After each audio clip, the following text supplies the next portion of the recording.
ईसाई द्वारा सुनाई गई कहानी। अलिफ लला। ईसाई ने कहा, मैं मिस्र की राजधानी काहिरा का निवासी हूँ। मेरा बाप दलाल था, उसके पास काफी पैसा हो गया। उसने मरने के बाद मैंने भी वही व्यापार आरंभ किया। एक दिन मैं अनाज की मंडी में अपने दैनिक व्यापार के लिए गया तो मुझे अच्छे कपड़े पहने एक आदमी मिला। उसने मुझे थोड़े से तिल दिखाकर पूछा कि ऐसे तिल क्या भाव बिकते हैं। मैंने कहा, इनका मूल्य 60 मुद्रा प्रति मन है। उसने कहा कि तुम इन्हें इस मूल्य पर बेच दो और खरीदने वाला मिल जाए तो उसे मेरे पास ले आना। मैं फला सराय में ठहरा हूँ। मैंने व्यापारियों से मोल भाव किया तो उन्होंने कहा कि हम 60 मुद्रा प्रति मन पर सारे तिल खरीद लेंगे। मैं उस सराय में गया जहां का पता मुझे दिया गया था और व्यापारी ने गोदाम खुलवा कर अपना माल तुलवाया। वह 150 मन निकला। माल गधों पर लदवा कर मैंने मंडी के व्यापारियों को दिया और उनसे उसका मूल्य लेकर सराय में गया और 16,500 मुद्राएं उसके आगे रखी। उसने कहा कि 10 मुद्रा प्रति मन के हिसाब से 1,500 मुद्राएं तो तुम्हारी ही हुई।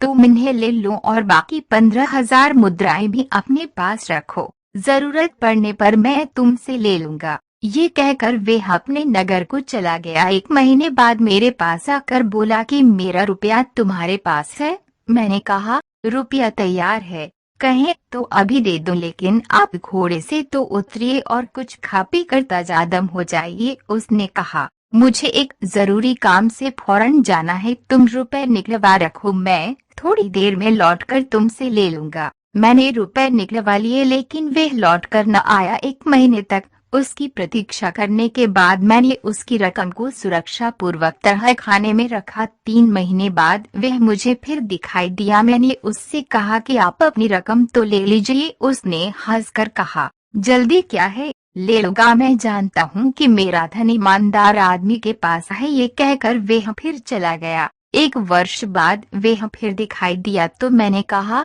अब तो आप अपना पैसा ले ही लीजिए, अगर आप इसे इस बीच व्यापार में लगाते तो अच्छा मुनाफा कमाते। खैर, अब मेरे घर चलकर भोजन करें और रुपया लें। उसने कहा, अच्छा चलता हूँ, किंतु भोजन में कोई विशेष आयोजन न करना। मैंने उसके सामने भोजन रखा, वह बाएं हाथ से खाने लगा। मैंने ये भी देखा कि वह हर काम बाएं हाथ से करता था। मुझे ये देखकर इसका कारण जानने की उत्कंठा हुई। मैंने सोचा कि ये व्यक्ति बड़ा सभ्य और सुसंस्कृत है, इससे इस बात का कारण पूछूं तो ये बुरा न मानेगा। इसलिए जब हम लोग भोजन कर चुके और नौकर हमारे भोजन के बर्तन ले गए तो हम लोग दूसरे दालान में जा बैठे। मैंने उसका पान आदि से सत्कार किया और ये चीजें भी उसने बाएं हाथ से ली। मैंने उससे कहा, अगर आप नाराज न हो तो एक बात पूछो, क्या कारण है कि आप जो भी काम करते हैं बाएं हाथ ही से करते हैं, दाहिने हाथ से कुछ भी नहीं करते, यहाँ तक कि खाना भी आपने बाएं हाथ से ही खाया। उसने ये सुनकर ठंडी सांस भरी और आस्तीन उलटकर दाहिना हाथ, जो हमेशा लंबी आस्तीन से ढका रहता था, मुझे दिखाया। मैंने देखा कि उसका दाहिना हाथ कलाई से गायब है। मैंने पूछा कि आपका हाथ कैसे कटा तो वह दुखी होकर रोने लगा। फिर उसने अपनी कहानी सुनाई। उसने कहा, मैं बगदाद का रहने वाला हूँ, मेरा पिता वहाँ के प्रमुख रीसों में से था। मैंने मिस्र देश की बड़ी प्रशंसा सुनी थी और उसे देखना चाहता था। विशेषतः मिस्र की राजधानी काहिरा को देखने की मेरी बड़ी इच्छा थी। जब तक मेरा बाप जिंदा रहा उसने मुझे मिस्र को जाने की अनुमति न दी। जब उसका देहांत हो गया तो मैं स्वतंत्र हो गया और मैंने बहुत दिनों की इच्छा की पूर्ति करना चाहा। मैंने बगदाद और मौसिल की बहुत सी व्यापार वस्तुएं खरीदी और मिस्र की ओर चल दिया। काहिरा पहुंचकर मैं एक सराय में उतरा। इस सराय का नाम मसरूर था। 2-4 दिन बाद मैंने किराए पर एक घर और एक गोदाम लिया। मैंने कुछ सेवक भी रखे और उनसे कहा कि बाजार से मेरे खाने के लिए कुछ ले आओ। उन्होंने नाना प्रकार के व्यंजन मेरे सामने लाकर रखे। मैंने भोजन करके शहर की दर्शनीय मस्जिदें, किले आदि देखे और सारा दिन सैर सपाटे में बिताया।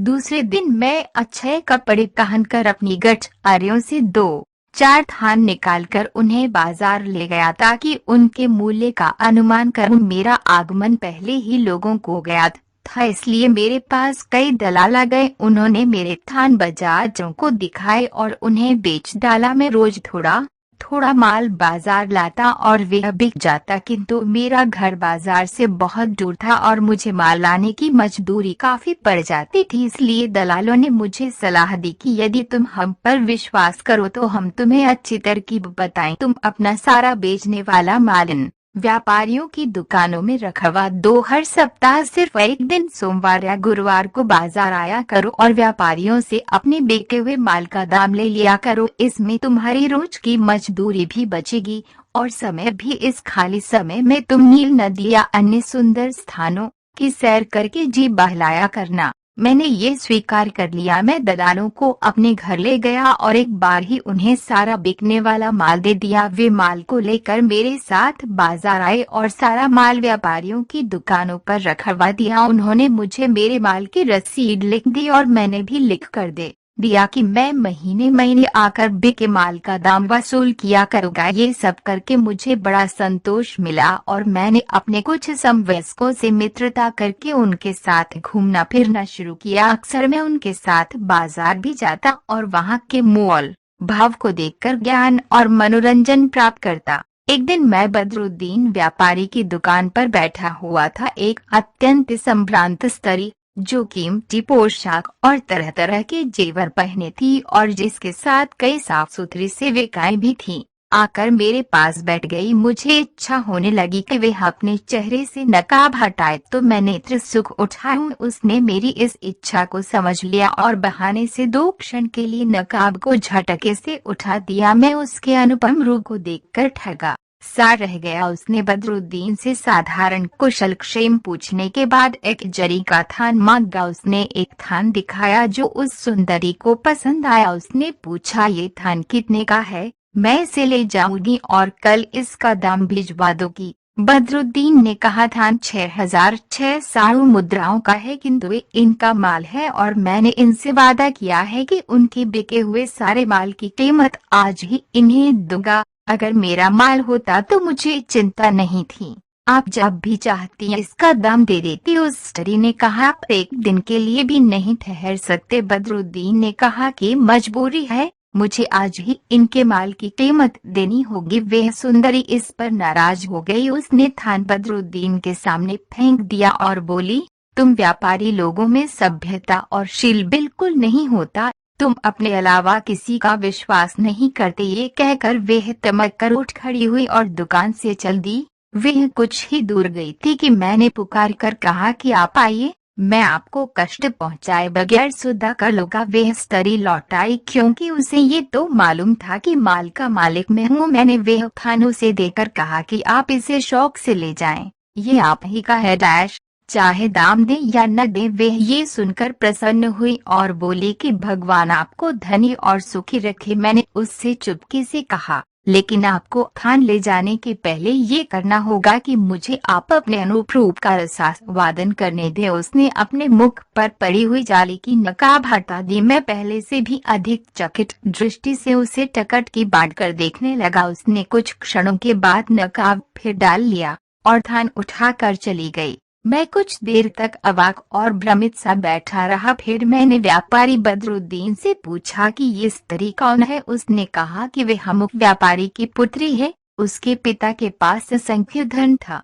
उसका देहांत हो गया है और वही सारी संपत्ति की स्वामिनी है। मैं कुछ देर में उठकर अपने निवास स्थान पर पहुंचा, किंतु मैं उसी सुंदरी के ध्यान में निमग्न रहा। मैंने भोजन भी नहीं किया और रात भर उसकी मोहिनी छवि मेरी आंखों में समाई रही। दूसरे दिन मैं फिर बाजार गया और अपने मित्र बदरुद्दीन की दुकान पर जा बैठा। मुझे पहुंचे कुछ ही क्षण बीते थे कि वह अपनी सेविकाओं के समूह के साथ वहां पहुंच गई और बोली, देखा तुम लोगों ने कि मैं अपने वादे का कितना ध्यान रखती हूँ। मैंने कहा कि आप पर मुझे पूरा भरोसा था और आपने बेकार ही इतनी जल्दी दाम पहुँचाने का कष्ट किया। वह बोली कि ये ठीक है, किंतु लेन देन में खरापन अच्छा रहता है। ये कहकर उसने 6,600 मुद्राओं की थैली मुझे दी और मेरे पास बैठ गई। मैंने कुछ क्षणों में, जब बदरुद्दीन तथा अन्य लोगों का ध्यान इधर न था, उससे अपने प्रेम का निवेदन किया। उसने कुछ उत्तर न दिया और उठकर चली गई। मैंने समझा कि मेरे प्रेम निवेदन से ये रुष्ट हो गई है, अतः और दुखी हुआ। कुछ देर बाद मैं भी वहां से उठकर निरुद्देश्य ही एक और चल दिया। काफी दूर जाकर जब एक गली में पहुंचा तो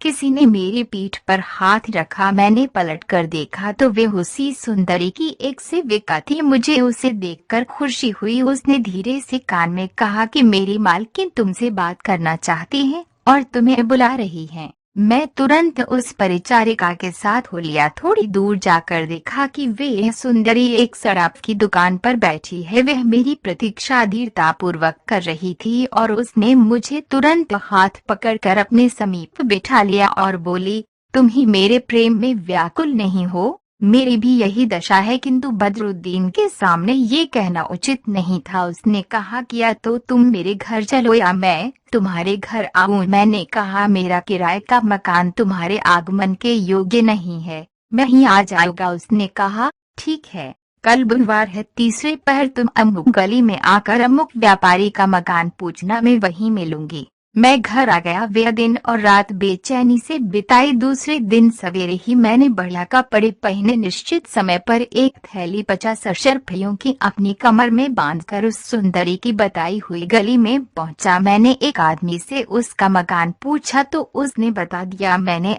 अपने किराए के ऊंट के चालक को किराया देकर कहा कि कल सुबह यहीं से मुझे ले जाना और मेरे घर पहुंचा देना। घर के दरवाजे पर जाकर ताली बजाई तो 2 गुलाम लड़कों ने द्वार खोला और कहा कि अंदर आइए, मालकिन आपकी राह देख रही हैं। मैं अंदर गया तो देखा कि 7 सीढ़ी ऊंचे फर्श की एक विशाल बारहदरी है जिसके चारों ओर जाली का घेरा है। उसके आगे एक फूलों का बाग था। इसके अलावा कई घने वृक्ष भी उस भवन में थे। कई फलों से लदे हुए पेड़ भी थे जिन पर पक्षी कलरव कर रहे थे। पक्षियों के मधुर ध्वनि के अतिरिक्त ऊंचाई पर बने हुए कुंडों से निरक्षर रूप में पानी उस बाग में गिर रहा था। वे कुंड बड़े विशाल और सुंदर थे और उनमें अजगर के मुख की आकृति के परनाले बने थे जिनसे पानी बाग में गिरता था। पानी भी स्फटिक मणि की भांति स्वच्छ और अत्यंत निर्मल था। दोनों गुलाम मुझे एक मकान में ले गए जो अत्यंत सुंदर था और उसमें भांति भांति की सजावट की चीजें रखी थी। वहां एक गुलाम मेरे पास रहा और दूसरा दौड़कर अपनी मालकिन को खबर करने के लिए गया। कुछ ही देर में वह सुंदरी हंस जैसी मंद और शालीन गति से चलती हुई आई। वे अत्यंत मूल्यवान वस्त्र पहने थी और सिर से पांव तक जेवरों से लदी हुई थी। उसे देखकर मैं खुशी से पागल हो गया। वे भी मुझे देखकर अत्यंत प्रसन्न हुई। हम दोनों एक दालान में बैठकर बातें करने लगे। कुछ देर में भोजन बन गया। हम दोनों ने साथ ही भोजन किया और फिर बातें करने लगे। थोड़ी देर बाद गुलाम हमारे पास फल मेवे और शराब लाए। कुछ सेविकाएं मीठे स्वर में गाने लगीं और कुछ अन्य प्रकार की परिचर्या करने लगीं। मेरी प्रेमिका भी अपने हाव भाव और अपने मधुर गायन से मेरी प्रसन्नता बढ़ाती रही। इसी तरह सारी रात आनंद से बीती। सवेरा हुआ तो मैंने 50 अशर्फियों की थैली चुपके से उसके गाव तकिए के गिलाफ के अंदर रख दी और उसके पास से उठकर कहा कि अब मैं चलता हूँ। उसने पूछा कि अब कब आओगे? मैंने कहा कि आज शाम को फिर आऊंगा। वे हंसी खुशी मुझे द्वार तक पहुंचा गई। सवारी के लिए ऊंट वाला दरवाजे पर मेरी प्रतीक्षा कर रहा था। ऊंट पर बैठकर मैं अपने घर आया और ऊंट वाले से कहा कि शाम को मुझे फिर उसी मकान पर पहुंचा देना। अपने घर से मैंने तरह तरह की खाद्य वस्तुएं उस सुंदरी के घर भिजवाई।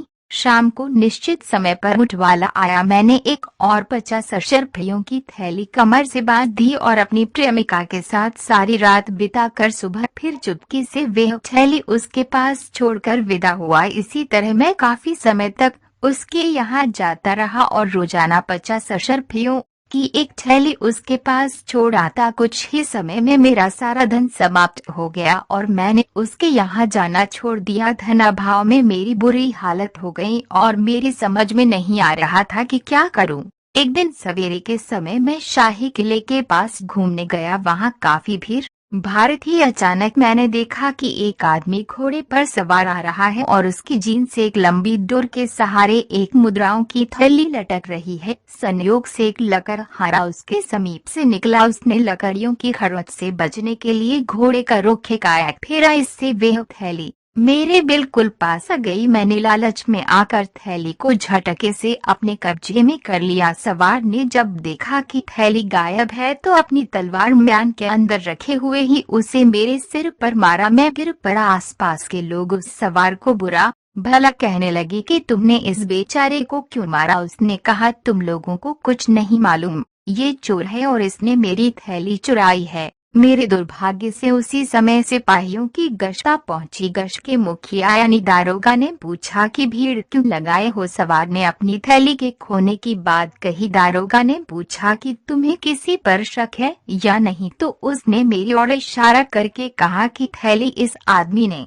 चुराई है। दारोगा ने पूछा तो मैंने इनकार किया, फिर भी सवार ने जोर देकर कहा कि चोर यही है। अब दारोगा ने सिपाहियों को आदेश दिया कि मेरी तलाशी ली जाए। मेरी तलाशी ली गई तो थैली मेरे पास से निकली। दारोगा ने सवार से कहा कि अगर ये थैली तुम्हारी है तो कुछ पहचान बताओ जिससे सिद्ध हो सके कि थैली तुम्हारी ही है। उसने एक विशेष प्रकार के सिक्कों का नाम लेकर कहा कि इस थैली में इस प्रकार के 20 सिक्के हैं। थैली को खोलकर देखा गया तो उसमें वास्तव में उस प्रकार के 20 सिक्के निकले। दारोगा ने थैली सवार को दे दी और मुझे पकड़कर काजी के सामने पेश कर दिया। काजी ने आदेश दिया कि इसका दाहिना हाथ काट दो, क्योंकि चोरी की यही सजा है। चुनाचे मेरा हाथ काट दिया गया। फिर काजी ने कहा कि ये तो चोरी का दंड हुआ, इसने झूठ भी बोला तो इसलिए झूठ के दंड स्वरूप इसका एक पांव भी काटा जाए। अब मैंने उस सवार के, जो गवाह के तौर पर वहां था, पांव पकड़े और अनुनय विनय की कि मुझे काफी सजा मिल चुकी है, अब इस नई सजा से मुझे बचाओ। उसे मुझ पर दया आई और उसने काजी से कहा कि मैं अपना अभियोग वापस लेता हूँ, इसे झूठ बोलने का दंड न दे। अतएव काजी ने पांव काटने का आदेश वापस ले लिया। सवार वास्तव में भला आदमी था। उसने वह थैली मुझे दे दी और कहा, तुम्हारे व्यवहार और सूरत शक्ल से ये नहीं मालूम होता कि तुम पेशेवर चोर हो। तुम पर जरूर कोई ऐसी विपत्ति पड़ी होगी कि तुमने ऐसा काम किया। ये कहकर वे अपनी राह चला गया। वहाँ जो लोग थे वे मुझ पर दया करके एक घर में ले गए। वहाँ उन्होंने मुझे कुछ खाने पीने को दिया, एक गिलास शराब पिलाई और मेरे हाथ में दवा लगाकर खून बंद करने के बाद उस पर पट्टी बांध दी। मैं धीरे धीरे अपने घर आया। अब कोई सेवक वहाँ नहीं था, क्योंकि निर्धनता के कारण मैंने सबको हटा दिया था। कुछ देर में जी घबराया कि अकेले कैसे रहूं। सोचा कि अपनी प्रेमिका के पास चलूं। एक बार ख्याल आया कि मेरी ऐसी हालत देखकर वे भी मुझसे घृणा करने लगेगी, किंतु और कोई व्यक्ति ऐसा था भी नहीं जिसका मैं सहारा लेता। अतएव एक अन्य रास्ते से गिरता पड़ता मैं उसके घर पहुंच गया और एक बिस्तर पर चुपचाप लेट गया। कुछ देर में वह सुंदरी मेरे आने का समाचार पाकर मेरे पास आई। मैंने अपना कटा हुआ हाथ अपनी आस्तीन में छुपा लिया। मुझे अशक्त और पीड़ा से तिलमिलाता देखकर बोली, प्रियतम, ये तुम्हारी क्या दशा है। मैंने सारी घटना को छुपाने का निर्णय किया और कहा कि मेरे सिर में बहुत दर्द हो रहा है, इसलिए तड़प रहा हूँ। वह बोली, ये तुम बहाना बना रहे हो, तुम्हें कोई और कष्ट है, केवल सिर दर्द से तुम ऐसे तड़पने वाले नहीं हो। कुछ दिन पहले तक तो तुम हटे कटे थे, ये तुम्हें क्या हो गया है। मैंने उसकी बात का कुछ उत्तर न दिया, लेकिन मुझे अपनी दशा पर रोना आ गया। उसने कहा, देखो, तुम्हें सारा हाल सच सच बताना पड़ेगा। अगर झूठ बोलेगे या हाल छुपाओगे तो मैं समझूंगी कि तुम्हें मुझसे बिल्कुल प्रेम नहीं है और अभी तक जो प्रेम प्रदर्शन करते थे वह केवल ढोंग था। मैंने और रोकर कहा, प्रियतमे, तुम मुझसे मेरा हाल न पूछो। मेरा हाल ऐसा नहीं है कि बताया जा सके। कम से कम मैं अपने मुंह से अपनी दशा के वर्णन करने का साहस नहीं जुटा पा रहा हूँ। इस पर वह चुप हो गई और मेरे सिर पर हाथ फेरने लगी। इसी भांति काफी समय बीत गया। शाम हुई तो उसने कहा, चलो हम लोग भोजन कर लें। मैंने सोचा कि दाहिना हाथ तो है ही नहीं, भोजन कैसे करूँगा, इसलिए मैंने कहा कि मुझे भूख नहीं है। उसने कहा, बड़े खेद की बात है कि तुम इतने पीड़ित और दुखित हो कि भोजन भी नहीं करते और फिर भी मुझसे अपना हाल छुपा रहे हो। अच्छा, ये शराब पियो। मैंने शराब का प्याला बाएं हाथ से पकड़ा और आंसू बहाते हुए शराब पीने लगा। मेरी प्रेमिका ने पूछा, तुम क्यों ठंडी सांसें ले रहे हो और क्यों तुम्हारी आंखों में आंसू है। मैंने कहा कि मेरे हाथ में सूजन हो गई है उसमें बहुत दर्द हो रहा है। उसने कहा कि मैं देखें क्या हो गया है तुम्हारे हाथ में। इस पर मैंने कुछ न कहा और प्याले की सारी मदिरा एक ही बार में पी ली। प्याले में शराब बहुत थी, पीड़ा और थकान के अलावा शराब के तेज नशे ने जो असर किया तो मैं लगभग बेहोश सा होकर सो गया। उस सुंदरी ने मुझे सोता जानकर मेरी पीड़ा का भेद जानना चाहा और आस्तीन उलट कर देखा तो मेरा दाहिना हाथ कटा हुआ पाया। उसे बहुत ताज्जुब और दुख हुआ। मैं जागा तो उसे बहुत उदास और दुखी देखा। उसने मुझसे ये नहीं कहा कि मैं तुम्हारा हाथ देख चुकी हूँ, शायद वह सोच रही थी कि मैं इस बात से बुरा मानूंगा, लेकिन उसने अपने सेवकों से कहा कि तुरंत मुर्ग की गाढ़ी यखनी तैयार करो। उन्होंने थोड़ी ही देर में यखनी बना दी। उसे पीकर मेरे शरीर में शक्ति आई और मैं वहां से चलने के लिए उठ खड़ा हुआ। मेरी प्रेमिका ने मेरा दामन पकड़ लिया। वह कहने लगी, मैं तुम्हें इस दशा में जाने न दूंगी। तुम मुझसे अपने दुर्भाग्य और दुख का कारण नहीं बताते, फिर भी मैं जानती हूँ कि तुम्हारी ये दशा मेरे ही कारण हुई है। मुझे इससे जो पश्चाताप हो रहा है उसे तुम नहीं समझ सकते। मैं इस सदमे को झेल नहीं सकूंगी और मेरा अंत समय निकट ही समझो। अब तुम वही करो जो करने को मैं तुमसे कहूँ।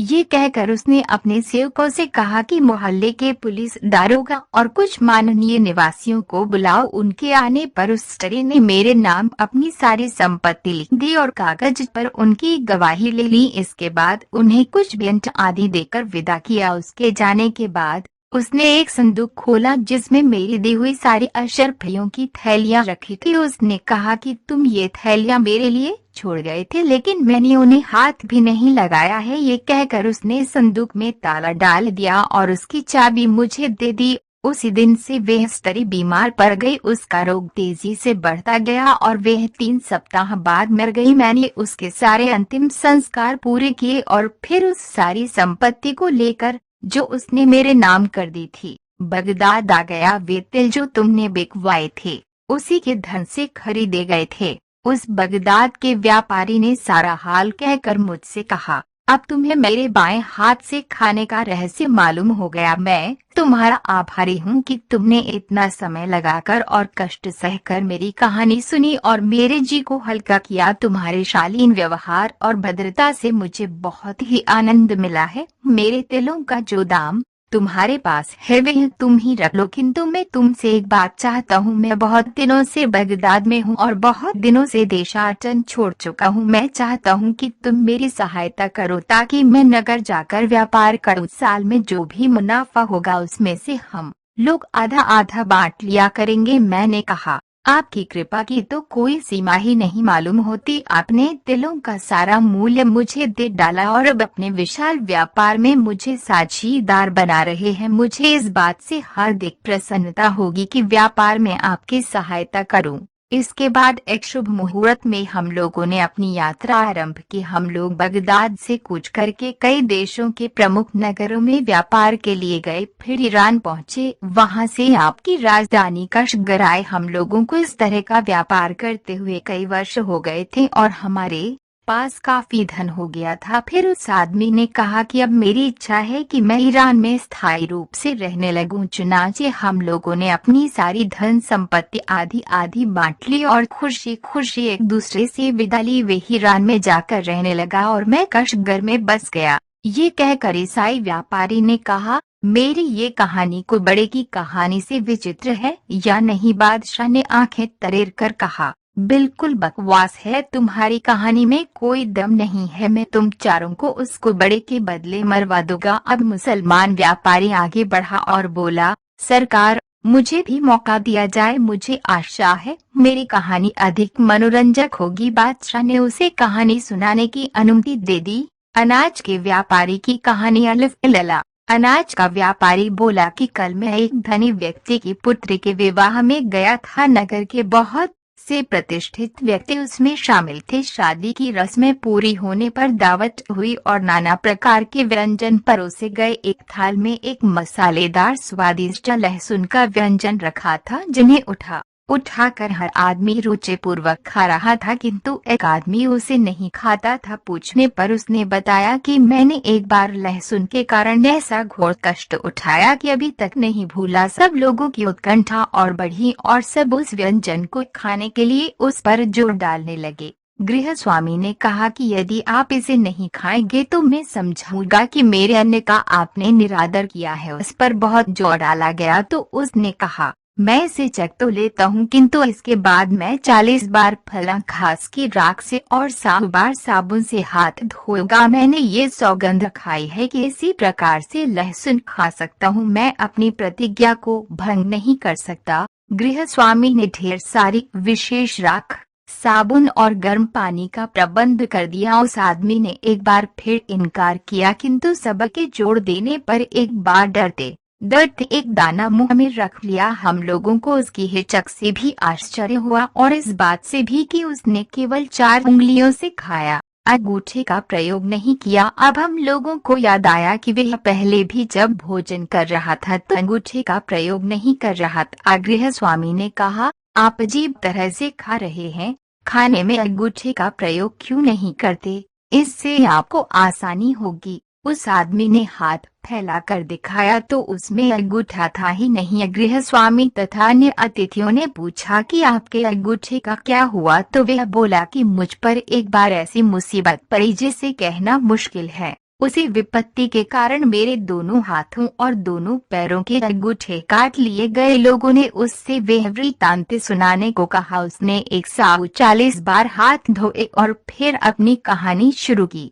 उस आदमी की कहानी जिसके चारों अंगूठे कटे थे। अलिफ लला। उसने कहा कि दोस्तों, मेरा पिता बगदाद का रहने वाला था और खलीफा हारून रशीद के जमाने में था। मैं भी उसी समय पैदा हुआ। मेरा पिता यद्यपि धनवान तथा बड़े व्यापारियों में गिना जाता था, तथापि वह बहुत ही विलासी और व्यसनी था, इसलिए व्यापार की ठीक तरह देखभाल नहीं कर पाता था और उसमें काफी गड़बड़ होती थी। जब वह मरा तो मुझे मालूम हुआ कि न जाने कितने लोगों से उसने ऋण ले रखा था। मुझे कठिनाई तो बहुत हुई, किंतु मैंने परिश्रम से व्यापार बढ़ाया और धीरे धीरे सारे ऋणदाताओं का रुपया वापस कर दिया। अब मैं इत्मीनान से अपनी कपड़े की दुकान पर बैठकर व्यापार किया करता था। एक दिन मैं दुकान पर बैठा था कि एक सुंदरी जो खच्चर पर सवार थी और जिसके आगे एक नौकर और पीछे 2 नौकरानियां चल रही थीं, मेरी दुकान के पास आई। उसके नौकर ने उसे हाथ पकड़कर खच्चर से उतारा और कहा, मालकिन, आप बेकार ही इतने सवेरे बाजार में आ गई, अभी तो कोई दुकान ही नहीं खुली है, आप कहाँ तक प्रतीक्षा करेंगी? उसने कहा, तुम ठीक कहते हो, केवल एक ही दुकान खुली है, चलो उसी में चलें। अतएव वह मेरी दुकान पर आकर बैठ गई। उसने देखा कि मेरे और नौकर के अलावा कोई नहीं है तो साफ हवा लेने के लिए नकाब थोड़ा सा उठाया। मैंने ऐसा रूप कभी नहीं देखा था। मैं ठगा सा टकटकी लगाकर उसे बराबर देखता रहा। उसने मेरी उत्कंठा देखकर पूरा नकाब उलट दिया और मैं जी भरकर उसके सौंदर्य का रसास्वादन करने लगा। कुछ ही देर में अन्य व्यापारी और ग्राहक आ गए और बाजार में भीड़ बढ़ गई तो उसने नकाब फिर चेहरे पर डाल दिया। उसने मुझसे कहा, मैं जरी के कपड़े खरीदना चाहती हूँ, आपके पास ऐसे थान हो तो दिखाइए। मैंने कहा, मैं तो सादा थान बेचता हूँ, लेकिन आप कहें तो अन्य दुकानदारों के यहाँ से खुद आपके लिए अच्छे अच्छे थान ला दूं। इससे आपका दुकान जाकर कपड़े देखने और खरीदने का कष्ट बच जाएगा। वे इस बात से बहुत प्रसन्न हुई और देर तक मुझसे इधर उधर की बातें करती रही। कुछ देर बाद मैं कई दुकानों में गया और बहुत से जरी के थान मैंने उस जरी के आगे लाकर रख दिए। उसने उसमें कुछ थान पसंद किए। उनका मूल्य 24,750 मुद्राएं था। उसने ये दाम मंजूर कर लिया और मैंने थान उसके सेवक को दे दिए। उस जरी ने विदाली में उसके सौंदर्य के मोह में इतना किंग कर्तव्य विमूढ़ हो गया था कि उससे थानों का मूल्य मांगा ही नहीं और उसने भी नहीं दिया। मैंने उससे ये भी नहीं पूछा कि तुम रहती कहाँ हो। मुझे फिक्र हुई कि उससे रुपया न मिला तो मैं ये 25,000 कहाँ से भरूंगा। दुकानदारों को दिलासा दे दिया कि मैं उस स्त्री को जानता हूँ और दाम मिल जाएंगे, लेकिन रात भर चिंता में मुझे नींद न आई। दूसरे दिन मैंने व्यापारियों से 1 हफ्ते में अदायगी करने का वादा किया और उन्होंने इसे मंजूर कर लिया। 1 हफ्ते तक भी उस स्त्री का पता नहीं लगा। 8वें दिन वह सुंदरी उसी खच्चर पर उन्हीं सेवकों के साथ मेरी दुकान पर आई और बोली, तुम रुपए लेने क्यों नहीं आए? अब मुझे खुद इन्हें लेकर आना पड़ा। अब मैं सारा पैसा ले आई हूँ। सड़ाप पैसे पर खरवा लो, किसी के ठीक है या नहीं। मैंने सड़ाप को दिखाया तो सबसे के खरे निकले। वह सुंदरी देर तक मुझसे बातें करती रही और बातचीत से मालूम हुआ कि वह बहुत बुद्धिमती है। मैंने वस्त्र व्यापारियों को बुलाकर उनका रुपया दे दिया। वे सब बड़े प्रसन्न हुए और मेरे व्यवहार से बाजार में मेरी साख बढ़ गई।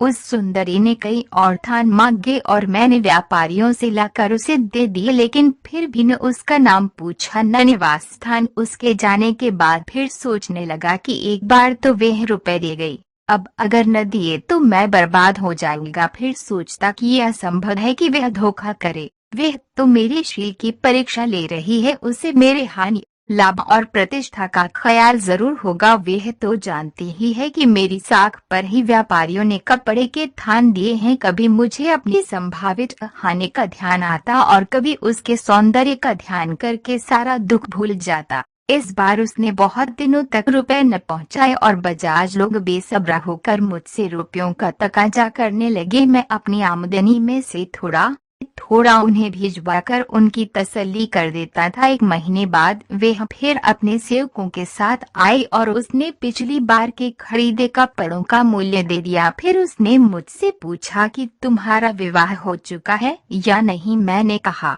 अभी तक नहीं हुआ। उसने अपने नौकर को इशारा किया और वह मुस्कुराता हुआ उठा और मुझे एक तरफ ले जाकर बोला, तुम क्या समझते हो कि मालकिन तुमसे कपड़े खरीदने के लिए आती हैं? मैं जानता हूँ कि तुम उन पर आसक्त हो, लेकिन तुमने सभी से ये बात छुपाई है। अब ये जान लो कि वे भी तुमसे प्रेम करती है, इसलिए तुम्हारे विवाह के बारे में पूछा। तुम इतने बुद्धू निकले कि उसका इशारा भी नहीं समझे। मैंने कहा, भाई मैंने तो जब पहली ही बार तुम्हारी मालकिन को देखा तो उस पर मर मिटा, किंतु मुझे ये आशा नहीं थी कि वे भी मुझसे प्रेम करेंगी। अब तुम इस मामले में अगर मेरी सहायता करोगे तो मैं आजीवन तुम्हारा एहसान नहीं भूलूंगा। वह मेरे पास से उठकर अपनी मालकिन के पास पहुंचा और उसे मेरी बात बताई। वह सुंदरी अपनी सेविकाओं को कुछ इशारा करके उठ खड़ी हुई और फिर मुझसे बोली, मैं अपने नौकर को तुम्हारे पास भेजूंगी, वह जैसा कहे वैसा करना। ये कहकर वह चली गई। मैं कई दिन तक नौकर की बात देखता रहा। जब वह आया तो मैंने उससे उस सुंदरी की कुशलक्षेम पूछी। उसने कहा कि तुम बड़े भाग्यवान आदमी हो, वह तुम पर अत्यधिक मोहित है। उनका बस चलता तो अभी तुम्हारे पास पहुंच जाती। मैंने कहा, वह बहुत शीलवती जान पड़ती हैं, कितने संयम से काम लेती हैं। उसने कहा, तुम्हें इसलिए उनके शील पर आश्चर्य हो रहा है कि उन्हें जानते नहीं हो। वे खलीफा हारून रशीद की पत्नी जुबैदा की सहेली हैं। बीबी उन्हें बहुत प्यार करती हैं। उन्होंने उनकी बचपन ही से उन्हें पाला पोसा है। वह जनान खाने की सारी व्यवस्था करती हैं। जुबैदा कई बार उनसे विवाह करने को कह चुकी है। अब उसने कहा कि एक व्यापारी है, आप अनुमति दें तो उससे विवाह कर लूं। बीबी ने कहा, अच्छी बात है, लेकिन उस व्यापारी को एक बार देखने के बाद ही मैं शादी के लिए अनुमति दूंगी, इसलिए मैं तुम्हें लेने आया हूँ। मैंने कहा, मैं तैयार हूँ, जब भी चाहो मुझे ले चलो। उसने कहा, ठीक है, लेकिन तुम जानते हो कि खलीफा के महल में कोई बाहरी आदमी नहीं जा सकता। मैं तुम्हें और किसी तरकीब से ही ले जाऊंगा। तुम आज शाम को नदी के किनारे बनी फला मस्जिद में मेरी राह देखना। मैंने बड़ी प्रसन्नता से उसकी बात स्वीकार की। शाम को मैं उस मस्जिद में जाकर बैठ गया। थोड़ी ही देर में एक डोंगी आकर किनारे से लगी, उसमें कई संदूक रखे थे। मलाहों ने डोंगी किनारे से बांधी और एक काफी लंबा संदूक लाकर मस्जिद में रख दिया और नाव पर चले गए। नाव पर आया हुआ एक नौकर वहीं रह गया। कुछ देर में वह सुंदरी वहां आई। मैंने कहा, मेरे लिए क्या हुक्म है? वह बोली, बाद में बातें होंगी, इस समय बात करने की फुर्सत नहीं है। तुम सिर्फ इस लंबे संदूक में जाकर लेटे रहो। मैं संदूक में लेट रहा तो उसने संदूक में ताला लगा दिया और सेवक से कहा कि इसे नाव पर पहुंचा दो। नौकर ने मलाहों को पुकारा और वह संदूक जिसमें मैं था नाव पर पहुंचा दिया। वह सुंदरी भी नाव पर बैठ गई। मैं संदूक के अंदर पड़ा पड़ा अपने भाग्य को कोसने लगा कि अच्छी खासी जिंदगी छोड़कर किस मुसीबत में फंस गया। नाव खलीफा के महल के मुख्य द्वार के समीप जा लगी। सारे संदूक द्वार पर पहुंचा दिए गए। द्वारपालों के पास सारी चाबियां थी और देखे भाले बगैर कोई चीज अंदर नहीं जा सकती थी। प्रधान द्वारपाल उस समय सो रहा था। उसे जगाया गया तो वह बहुत झुंझलाया और कहने लगा कि मैं संदूकों की एक एक चीज देखूंगा। सुंदरी ने चुपचाप अपने नौकरों से कहा कि सारे संदूक द्वारपाल को दिखाए बगैर अंदर ले जाओ। ऐसा न हो कि वह संदूकों को खोल कर देखे और भेद खुल जाए। किंतु द्वारपालों ने ऐसा नहीं होने दिया। वे सारे संदूक प्रधान द्वारपाल के पास ले गए। सबसे पहले वही संदूक रखा जिसमें मैं था। सुंदरी की प्रधान द्वारपाल से बहस होने लगी। मैं इस बहस को सुनकर अंदर सूखा जाता था। ये तो स्पष्ट ही था कि अगर मुझे संदूक में पाया गया तो खलीफा मुझे अवश्य मृत्यु दंड देंगे। लेकिन मेरी प्रेमिका ने प्रधान द्वारपाल को संदूक नहीं खोलने दिया। वह बोली, तुम अच्छी तरह जानते हो कि जुबैदा की आज्ञा के बगैर कोई चीज अंदर नहीं ले जाती। इस संदूक में बड़े व्यापारियों से खरीदा हुआ बहुत सा कीमती और नाजुक सामान रखा है। तुम उसे निकाल लोगे तो वे चीजें टूट फूट जाएंगी। इसके अतिरिक्त एक पतले कांच के घड़े में मक्के से लाया हुआ जमजम का पवित्र जल है। वह कांच का घड़ा अगर टूट गया या अन्य वस्तुएं नष्ट होगी तो तुम्हें इसकी जवाबदेही करनी पड़ेगी और जुबैदा के हाथों तुम्हें कठोर दंड मिलेगा। प्रधान द्वारपाल इस बात से डर गया। वह चुप हो गया। सुंदरी ने गुलामों से सारे संदूक अंदर पहुंचाने के लिए कहा और उन्होंने ऐसा ही किया। किंतु अंदर जाकर भी मेरी मुसीबत खत्म नहीं हुई। संदूकों के खुलने के पहले ही अचानक वहां खलीफा आ गया। उसने बहुत से संदूक देखकर पूछा कि इनमें क्या है और न जाने उसे क्या सूझी कि हुक्म दिया कि सारे संदूकों का सामान मुझे दिखाया जाए। सुंदरी ने बड़े बहाने बनाए लेकिन खलीफा टस से मस न हुआ। विवशतः उसने एक एक संदूक खोलकर दिखाना शुरू किया। मेरा संदूक इस आशा में आखिर तक डटा रहा और उसने अंतिम संदूक जिसमें मैं बंद था खोलकर दिखाने का आदेश दिया। मित्रों, आप लोग सोच सकते हैं कि उस समय भय से मेरी क्या दशा हुई होगी। अगर कोई मुझे काटता तो बदन से खून न निकलता। किंतु उस सुंदरी ने बड़ी समझदारी से काम लिया। उसने हाथ जोड़कर कहा, सरकार, इस संदूक के खुलवाने का आग्रह न करें। इसमें जुबैदा के काम की खास चीजें हैं। जुबैदा की अनुमति के बगैर मैं इसे नहीं खोल सकती। खलीफा ने हंसकर कहा, अच्छा फिर न खोली से। और ये कहकर वह चला गया। मेरी जान में जान आई। सुंदरी ने सेवकों से सारे संदूक अपने निवास कक्ष में पहुंचवाए। जब सारे नौकर चले गए तो उसने मेरा संदूक खोला और मुझे एक चिन्ह दिखाकर कहा कि ऊपर के कमरे में बैठो, मैं थोड़ी ही देर में आऊंगी। मैं ऊपर गया तो उसने जीने का ताला लगा दिया। ताला लगाए 2 क्षण भी नहीं हुए थे कि खलीफा फिर वहां आ गया और उसी संदूक पर बैठकर उस तरह से बहुत देर तक नगर के बारे में पूछताछ करने लगा। वह सुंदरी काफी देर तक खलीफा से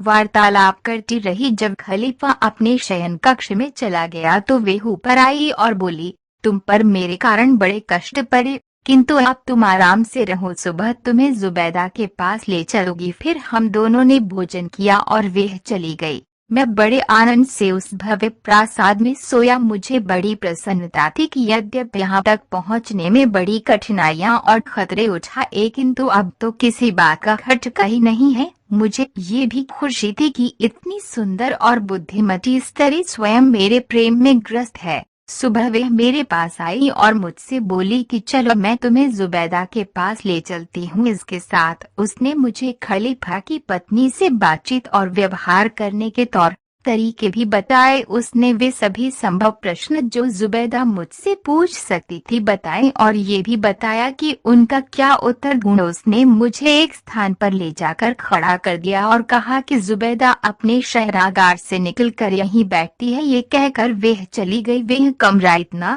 शानदार था कि मैं चकराया सा खड़ा रह गया और आंखें फाड़ फाड़ कर चारों ओर देखने लगा। सबसे पहले 20 दासियां आईं। वे उस तख्त के सामने जो जुबैदा के बैठने के लिए बिछा था 2 पंक्तियों में खड़ी हो गई। फिर 20 अन्य दासियों के मध्य हंस जैसी चाल से चलती हुई जुबैदा आई और तख्त पर बैठ गई। वह गहने और भारी पोशाक से इतनी लदी हुई थी कि मंद गति ही से जल सकती थी। वे उसी रत्नजटित सिंहासन पर बैठ गई। सब दासियां अपने अपने उचित स्थान पर खड़ी हो गईं और मेरी प्रेमिका, जो जुबैदा की खास मुसाहिब थी, बड़ी आन बान से जुबैदा के दाहिनी ओर खड़ी हो गई। अब एक दासी ने मुझे इशारा किया कि झुककर सलाम करो। मैंने तख्त के आगे जाकर अपने सिर को इतना झुकाया कि वे जुबैदा के पांव से लग गया। मैं बराबर इसी दशा में रहा और सिर तभी उठाया जब जुबैदा ने मुझसे उठाने के लिए कहा। उसने मेरा नाम, पेशा, कुटुंब आदि आदि के बारे में प्रश्न किए, जिनका मैंने यथोचित उत्तर दिया। जुबैदा मेरी शक्ल सूरत देखकर और मेरी बातें सुनकर प्रसन्न हुई। उसने कहा, मैं चाहती हूँ कि तुम्हारा विवाह अपनी मुँह बोली बेटी से करूँ। मैं विवाह की तैयारियों के लिए आदेश देती हूँ। 10 दिन बाद तुम्हारा विवाह हो जाएगा। 10 दिन तक तुम इसी तरह होशियारी से रहो। इसी अवधि में मैं खलीफा से तुम्हारे विवाह के लिए अनुमति भी ले लूंगी। मैं जुबैदा से विदा लेकर अपने कमरे में चला गया। मेरी प्रेमिका कई बार मौका निकालकर मेरे पास आती और बातचीत करके चली जाती। मैं बड़ी सुख सुविधा से वहां रहने लगा। जुबैदा ने इस अवधि में खलीफा से विवाह की अनुमति भी ले ली और शादी के समारोह के लिए बहुत साधन दिया। रोज ही वहां गाना बजाना और तरह तरह के खेल तमाशे होने लगे। 10वें दिन हम दूल्हा दुल्हन ने नहा धोकर मूल्यवान वस्त्र पहने। शाम को दासियों ने हम लोगों के सामने नाना प्रकार के व्यंजन खाने के लिए परोसे। एक रकाबी में वही लहसुन का व्यंजन था जो आप लोगों ने मुझे खिलाया है। मुझे वह बहुत अच्छा लगा और मैंने अन्य चीजों के बजाय उसे अधिक खाया। दुर्भाग्य से खाने के बाद मैंने अच्छी तरह से हाथ नहीं धोए, यूं ही रुमाल से हाथ पोंछ लिए। रात और बीती तो दासियों ने वहां बहुत से दिए और मोमबत्तियां जलाई और देर तक नच और गाना बजाना होता रहा। जब रात काफी ढल गई तो दासियों ने हम दोनों को शयनागार में पहुंचा दिया। मैंने अपनी पत्नी को जब अपनी गोद में खींचना चाहा तो वह बड़े क्रुद्ध स्वर में चीखने चिल्लाने लगी। सारी दासियां ये देखने के लिए दौड़े आई कि क्या हो गया। मैं तो इतना घबरा गया था कि उससे पूछ ही न सका कि क्या बात हो गई। दासियों ने पूछा कि मालकिन, ऐसी क्या बात हो गई कि आप इतनी नाराज हैं? हमसे कुछ भूल हो गई हो तो बताइए। मेरी पत्नी चीख कर बोली, इस भागे को मेरे पास से तुरंत हटाओ। मैंने डरते डरते पूछा, सुंदरी, ऐसा क्या अपराध मुझसे हुआ कि आप मुझे अपने पास ही से हटा रही हैं? उसने कहा, तुम दुष्ट भी हो और असभ्य भी। तुमने लहसुन का पुलाव खाया और हाथ भी अच्छी तरह नहीं धोए। ऐसे गंदे आदमी से मुझे हार्दिक घृणा है। तुम्हारे हाथों की बदबू से अभी तक मेरा दिमाग फटा जा रहा है। ये कहकर उसने दासियों को आज्ञा दी कि मुझे जमीन पर गिराकर दबाए रहे। दासियों ने ऐसा ही किया। उस सुंदरी ने हाथ में चमड़े का चाबुक लेकर मुझे मारना शुरू किया और तब तक मारती रही जब तक खुद पसीने पसीने न हो गई। फिर उसने दासियों से कहा कि इसे दारोगा के पास ले जाओ ताकि वे इसका दाहिना हाथ जिससे इसने पुलाव खाया था काट डाले। में अपने मन में पश्चाताप करने लगा कि इतने छोटे से अपराध पर मेरा हाथ काट डाला जाएगा। इतनी मच मेरे लिए यथेष्ट नहीं समझी गई। वह बावर्ची जिसने उसे पकाया था और वह दासी जिसने मेरे सामने वह रकाबी रखी थी, ऐसा करने के पहले ही क्यों न मर गए। मेरी पत्नी की निष्ठुरता तो जैसी की तैसी रही, किंतु हर एक बात मेरी दशा से दुखी होने लगी। उन सभी ने मेरी पत्नी से कहा, मालकिन, अब गुस्सा थूक दो। इसके अपराध और मूर्खता में संदेह नहीं, किंतु ये बेचारा तुम्हारी प्रतिष्ठा और तुम्हारी सुरुचि को क्या जाने। इसे काफी सजा मिल चुकी है, अब इसके अपराध क्षमा हो। वह बोली, हरगिज नहीं, इसे ऐसी सजा मिलनी चाहिए कि ये हमेशा याद रखे कि लहसुन खाने के बाद हाथ धोना जरूरी होता है। इसके पास कुछ ऐसी निशानी होनी चाहिए जिससे ये अपने अपराध को हमेशा याद रखे और फिर ये अपराध न करे। दासियों ने फिर एक स्वर से अनुनय की विनय की तो वह चुप हो रही और उस कमरे से उठकर चली गई। सारी दासियां भी उसके पीछे चली गईं। मुझे उसी कमरे में बंद कर दिया। 10 दिन तक मैं वहीं बंद रहा। कोई दासी या नौकर चाकर मेरी पत्नी के क्रोध से डर से मेरे पास फटकता भी नहीं था। सिर्फ एक बुढ़िया दिन में 2 बार आकर खाने पीने के लिए मुझे कुछ दे जाती थी। एक दिन उससे मैंने अपनी पत्नी का हाल पूछा। उसने कहा, वह तो बीमार पड़ी है, तुम्हारे हाथ की लहसुन की बदबू उससे बर्दाश्त नहीं हुई, तुमने लहसुन का पुलाव खाकर हाथ क्यों नहीं धोए? मैंने कहा अब तो जो हो गया वे हो ही गया। मैं सोचने लगा कि इन स्त्रियों की नजाकत की भी हद नहीं है और क्रोध की भी। फिर भी आश्चर्य ये था कि मेरे मन से उसका प्रेम न गया और मैं उसकी एक झलक पाने के लिए तड़पने लगा। 10 दिन बाद बुढ़िया ने बताया तुम्हारी पत्नी स्वस्थ हो गई और नहाने के लिए हमाम को गई है। उसने कहा कि स्नान के बाद वे यहाँ आएगी, शायद आज न आ सके लेकिन कल जरूर आएगी।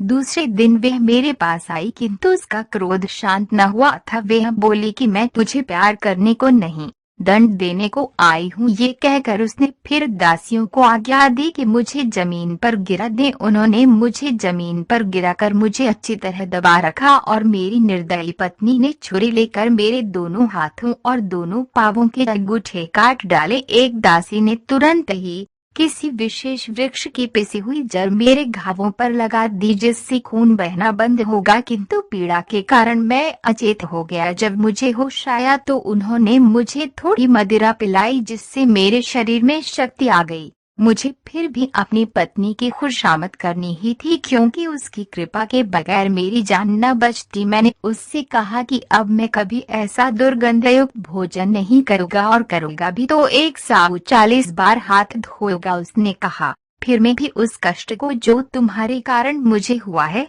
भूल जाऊंगी। अतः हम लोग आनंद पूर्वक पति पत्नी की तरह रहने लगी, किंतु मुझे ये बड़ा कष्ट था कि शाही महल में मुझे छुप कर रहना पड़ता था। मेरी पत्नी मेरे कहे बगैर ही मेरे दुख को समझ गई और उसने एक दिन जुबैदा से ये बात कही तो उसने मेरे अलग घर में रहने के लिए 50,000 अशर्फियाँ दी। मेरी पत्नी ने मुझे 10,000 अशर्फी देकर कहा कि नगर में कोई अच्छा मकान खरीद लो ताकि हम वहाँ रहें। मैंने शहर में एक अच्छा मकान खरीद कर उसे बहुमूल्य वस्तुओं से सजाया और कुछ दास दासियां भी मोल ली। हम दोनों सुखपूर्वक रहने लगे, किंतु कुछ समय के बाद ही मेरी पत्नी बीमार होकर मर गई। मैंने दूसरा विवाह किया, कुछ दिनों के बाद वह स्त्री भी मर गई। फिर मैंने तीसरा विवाह किया, किंतु मेरी तीसरी पत्नी भी काल कलुषित हो गई। मैंने विचार किया कि ये घर ही मनहूस है, इसमें रहना नहीं चाहिए। इसके अलावा लगातार 3 पत्नियों की मृत्यु से मैं खिन्न भी था, इसलिए मैं मकान को बेच बाच कर देश विदेश के व्यापार को निकला। पहले फारस गया,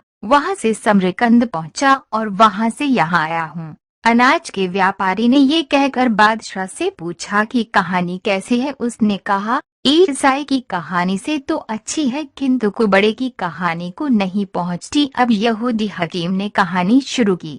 यहूदी हकीम द्वारा वर्णित कहानी अलिफ लला। यहूदी हकीम ने बादशाह के सामने झुककर जमीन चूमी और कहा कि पहले मैं दमिश्क नगर में हकीमी किया करता था। अपनी चिकित्सा विधि के कारण वहां मेरी बड़ी प्रतिष्ठा हो गई थी। एक दिन वहां के हाकिम ने मुझसे कहा कि फला मकान में एक रोगी है, वह यहाँ आ नहीं सकता, उसे वहीं जाकर देखो। मैं वहां गया तो देखा एक अत्यंत सुंदर नवयुवक चारपाई पर लेटा है। उसने मेरे अभिवादन के उत्तर में इशारे से कहा कि आपका यहाँ स्वागत है। मैंने उससे नाड़ी दिखाने को कहा तो उसने बायां हाथ बढ़ा दिया। मैंने समझा कि इसे मालूम नहीं है कि नाड़ी दाहिने हाथ की देखी जाती है, किंतु मैंने बहस बगैर नाड़ी देखी और दवा लिख दी। 9 दिन तक मैं उसे देखने को जाता रहा। 9वें दिन मैंने कहा अब आप बिल्कुल स्वस्थ हैं, स्नान कीजिए। दमिश्क के हाकिम ने मुझे यथेष्ट पारितोषिक दिया और मुझे शाही दवा खाने का प्रमुख बना दिया। जिस युवक का मैंने इलाज किया था वे भी मुझे बहुत मानने लगा। उसने कहा मैं आपकी निगरानी ही में स्नान करूंगा। अतएव मैं स्नानागार में उसके साथ गया। उसके कपड़े उतारने पर मैंने देखा कि उसका दाहिना हाथ कटा हुआ है। वह हाथ कटने ही से बीमार पड़ा था और इसी कारण बायां हाथ दिखाया करता था। मुझे वह देखकर बड़ा दुख हुआ। उसने मेरी आंखों की करुणा देखकर कहा आप मेरा दाहिना हाथ कटा देखकर ही आश्चर्य और दुख में डूबे हैं। अगर आप मेरी कहानी सुनेंगे तो और भी आश्चर्य करेंगे। स्नान के बाद जब मैं भोजन करने बैठूंगा तो आपको पूरी कहानी सुनाऊंगा, लेकिन ये बताइए कि क्या इस समय बाग की सैर करने से मुझे कुछ हानि होगी? मैंने कहा बाग की सैर करने से तुम्हें फायदा ही होगा, नुकसान नहीं। उसने कहा ठीक है, बाग की सैर करते करते ही मैं आपको सारा किस्सा सुनाऊंगा। फिर उसने अपने सेवकों को भोजन तैयार करने की आज्ञा दी और हम दोनों बाग में गए। हमने 2-3 चक्कर लगाए और फिर वहां पर बिछे एक कालीन पर बैठ गए और उस युवक ने अपना वृतांत आरंभ किया। उसने कहा कि मैं मोसिल का रहने वाला हूँ। मैं एक बड़े घराने का लड़का हूँ। मेरे पितामह के 10 बेटे थे, जिनमें मेरे पिता सबसे बड़े थे। अपने पिता का मैं एकमात्र पुत्र था और मेरे किसी चचा की कोई संतान नहीं थी। मेरे पिता ने मेरी शिक्षा दीक्षा पर बहुत ध्यान दिया और मुझे प्रत्येक पाठनीय विषय की शिक्षा ही नहीं दिलाई, बल्कि अनेक कला के क्षेत्रों में पारंगत करवा दिया। एक दिन मैं अपने पिता और चचा के साथ जुमे की नमाज को गया। नमाज के बाद सारे नमाजी अपने अपने काम पर चले गए और मेरे पिता और चचा बातें करने लगे। मेरे चचा ने कहा कि कोई देश मिस्र जैसा सुंदर नहीं है। उन्होंने मिस्र देश और उसमें बहने वाली नील नदी की इतनी प्रशंसा की कि मेरा मन बेतहाशा उस देश को देखने के लिए होने लगा। घर पर भी यही चर्चा रही। मेरे पिता भी मिस्र देश के बड़े प्रशंसक थे। मेरे दूसरे चचा लोग कह रहे थे कि बगदाद जैसी सुंदर जगह कोई नहीं है, किंतु मेरे पिता ने उनकी बात का विरोध किया और मिस्र की बहुत प्रशंसा की। उन्होंने कहा, जिसने मिस्र नहीं देखा उसने ईश्वर की महिमा भी नहीं देखी। वहाँ की भूमि सोना उगलती है, वहाँ के निवासी बड़े धन संपन्न है। मिस्र की स्त्रियां अत्यंत रूपवती और चतुर होती हैं। नील नदी जैसी कोई नदी नहीं है। उसका पानी बहुत स्वाद वाला और पाचक होता है और कई रोगों की दवा जैसा काम करता है। वह सारे देश को हरा भरा रखती है। वहाँ की मिट्टी बड़ी नरम है और खेती करने में बहुत श्रम नहीं पड़ता। वहाँ के निवासी अरबी भाषा में नील की प्रशंसा में गीत गाते हैं, जिनका भाव यह है कि नील नदी तुम्हारे लिए कितनी लंबी यात्रा करती है और बड़े खेद की बात होगी अगर तुम उसे छोड़कर अन्यत्र जा बसो। ये कहने के बाद मेरे पिता ने कहा, मिस्र में सारी रियायतों में हरियाली रहती है। वहाँ नाना प्रकार के स्वादिष्ट फलों के वृक्ष और भांति भांति के पशु पक्षी रहते हैं। वहाँ की राजधानी काहिरा की आबादी बहुत अधिक है। वहाँ मीठे पानी की बहुत सी नहरें बहती हैं और वहाँ के निवासी कला कौशल में बड़े प्रवीण हैं। वहाँ के महल बहुत बड़े बड़े और रत्नजटित हैं। मैंने कई नगर देखे हैं और सैकड़ों कलाकारों और विद्वानों से मिला हूँ। मिस्र जैसा देश और वहाँ के निवासियों जैसे लोग कहीं भी नहीं देखे। उस जवान ने कहा कि अपने पिता के मुंह से मिस्र की इतनी प्रशंसा सुनकर मेरी उत्कंठा बहुत बलवती हो गई और रात दिन भगवान से प्रार्थना करने लगा कि वह कुछ ऐसी परिस्थिति उत्पन्न कर दे कि मुझे मिस्र देश को देखने का अवसर मिल जाए। मेरे पिता के मुंह से मिस्र की प्रशंसा सुनकर मेरे चचाओं ने कहा, हम लोगों को भी चलकर मिस्र देश देखना चाहिए। उन्होंने मेरे पिता से कहा कि आप भी हमारे साथ चलिए। उन्होंने इसे स्वीकार किया। मेरे चचाओं ने, जो सब व्यापार करते थे, तरह तरह का दिसावर का माल खरीदा ताकि मिस्र में सैर की सैर हो और व्यापार का व्यापार। रात दिन उन लोगों में मिस्र की यात्रा की चर्चा होती रहती थी। जब मैंने ये तैयारियां देखी तो एक दिन रोता हुआ अपने पिता के पास गया और कहा कि मैं भी आप लोगों के साथ मिस्र को जाना चाहता हूँ। उन्होंने कहा कि तुम अभी छोटे हो, तुम्हें यात्रा के दौरान बहुत कष्ट होगा, तुम यहीं रहो। मुझे बड़ा दुख हुआ, किंतु मैंने प्रयत्न न छोड़ा। एक एक करके सभी चचाओं के पास गया कि मेरे पिता से मुझे भी साथ ले चलने की सिफारिश करें। उन्होंने मेरे पिता से कहा कि लड़का इतना चाहता है तो उसे भी साथ ले चलिए। मेरे पिता मुझे मिस्र तक ले जाने को राजी न हुए, लेकिन ये मान गए कि मुझे दमिश्क तक ले चलेंगे और जब दमिश्क से मिस्र की ओर बढ़ेंगे तो इसे वापस मौसिल भेज देंगे। दमिश्क भी जलवायु, पानी और सौंदर्य के लिहाज से बहुत अच्छा नगर है। यद्यपि मेरी इच्छा मिस्र देश को देखने की थी, तथापि मैंने इसी बात को गनीमत जाना कि मुझे दमिश्क देखने को मिलेगा। कुछ दिन बाद मैं अपने पिता और चचाओं के साथ विदेश यात्रा पर चल पड़ा। हम लोग कई नगरों से होते हुए दमिश्क पहुंचे। मुझे ये नगर बड़ा सुंदर जान पड़ा और मैं उसे देखकर बड़ा प्रसन्न हुआ। हम लोग एक सराय में ठहरे। कई दिनों तक हम वहां के बागों और महलों की सैर करते रहे। वास्तव में मुझे ऐसा मालूम होता था कि स्वर्ग के बाद अगर कोई जगह है तो यहाँ है।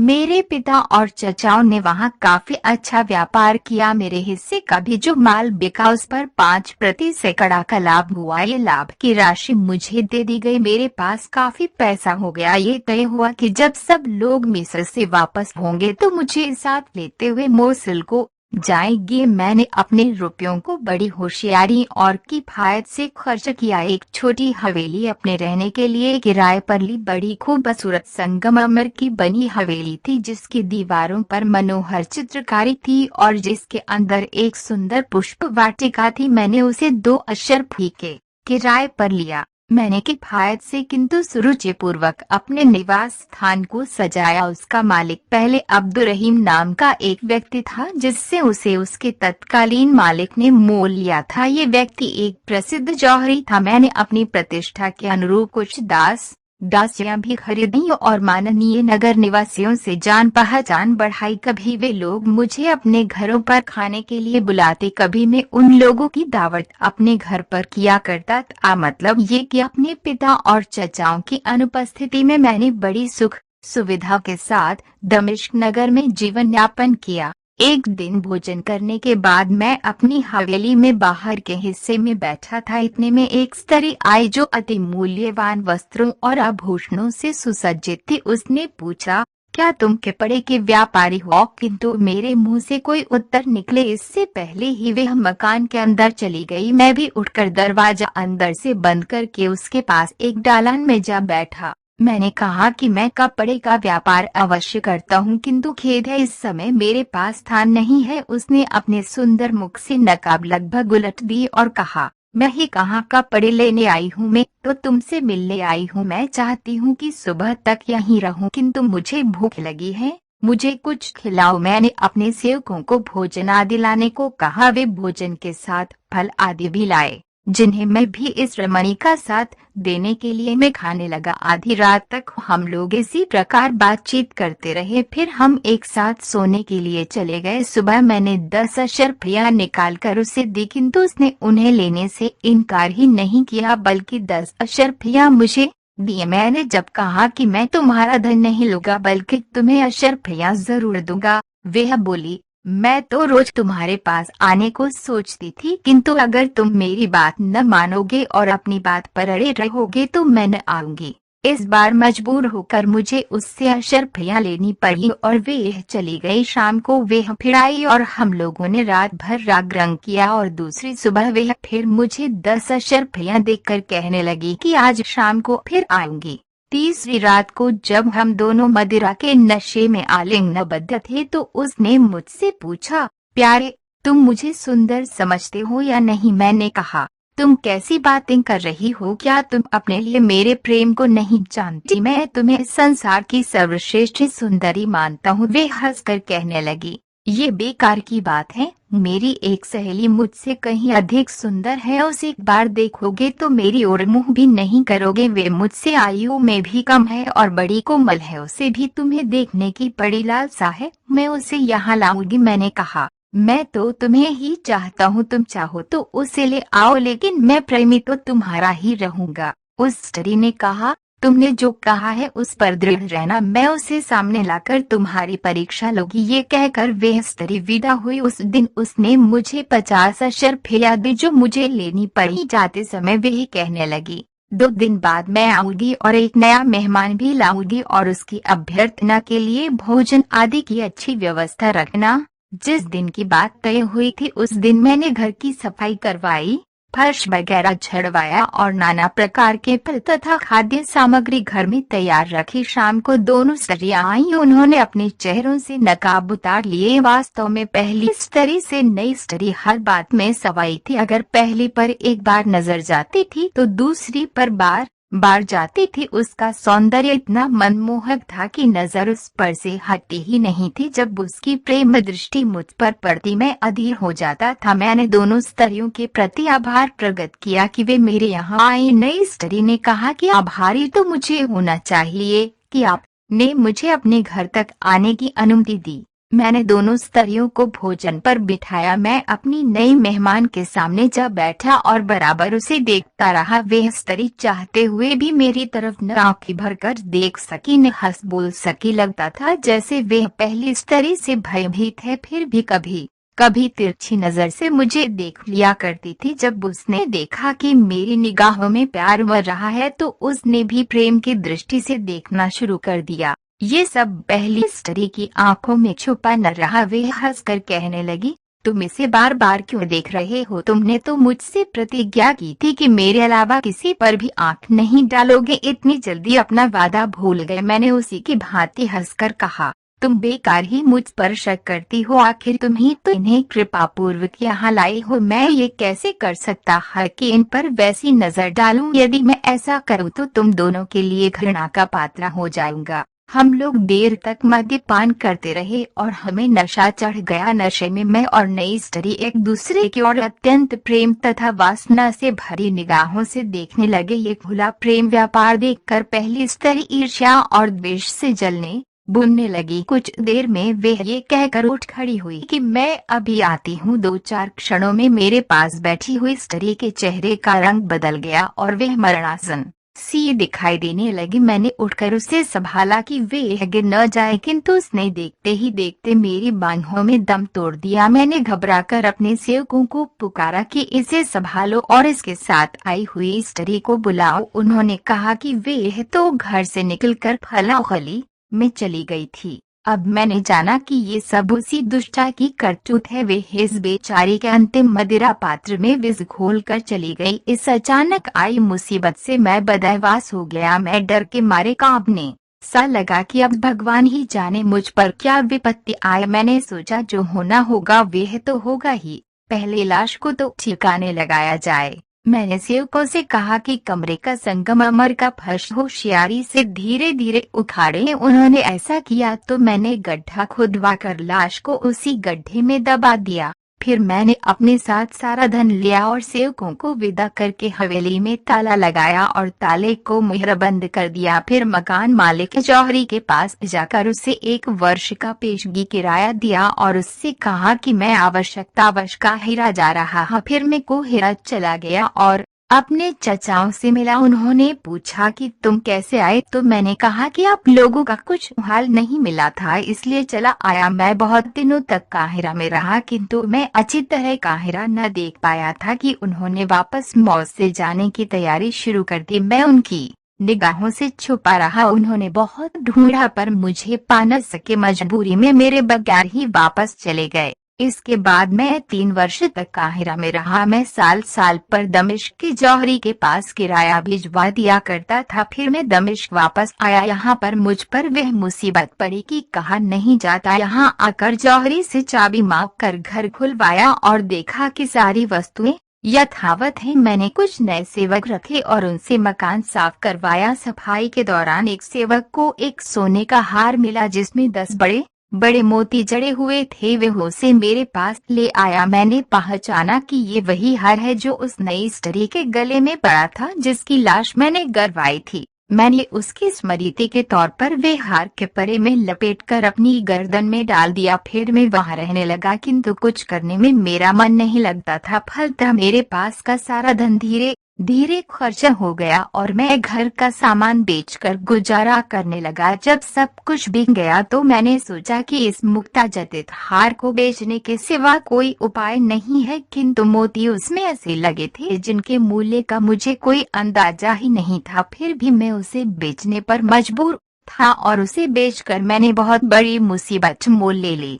मैं बाजार में उस हार को लेकर गया तो अपने मकान मालिक जौहरी की दुकान पर जाकर अपना मंतव्य कहा कि मैं एक हार बेचना चाहता हूं। उसने एक दलाल बुला दिया। मैंने दलाल के साथ जाकर उसे हार दिखाया। उसने कहा कि मुझे भी ऐसे मोतियों का मूल्य नहीं मालूम, आप उसी जौहरी की दुकान पर बैठें, मैं और जौहरियों को ये हार दिखाकर इसका दाम पूछ कर आता हूँ। मैं अपने मकान मालिक की दुकान पर बैठा। कुछ देर में दलाल ने आकर कहा कि इसका मूल्य तो 2000 अशरफियां लगाया गया है, लेकिन इस समय कोई व्यापारी इसे लेने का इच्छुक नहीं है। सिर्फ एक व्यापारी है जो इसे 50 मुद्राओं में लेने को तैयार है। मैंने कहा कि जो दाम मिले उसी पर बेच दो, किंतु जब दलाल उस जौहरी के पास 50 अशर्फियों में हार बेचने गया तो जौहरी उसे पकड़कर कोतवाली ले गया और शिकायत लिखाई कि ये आदमी चोरी का हार लाया है, इसलिए इतना सस्ता बेच रहा है। दलाल ने कहा कि मैं तो दलाल हूँ,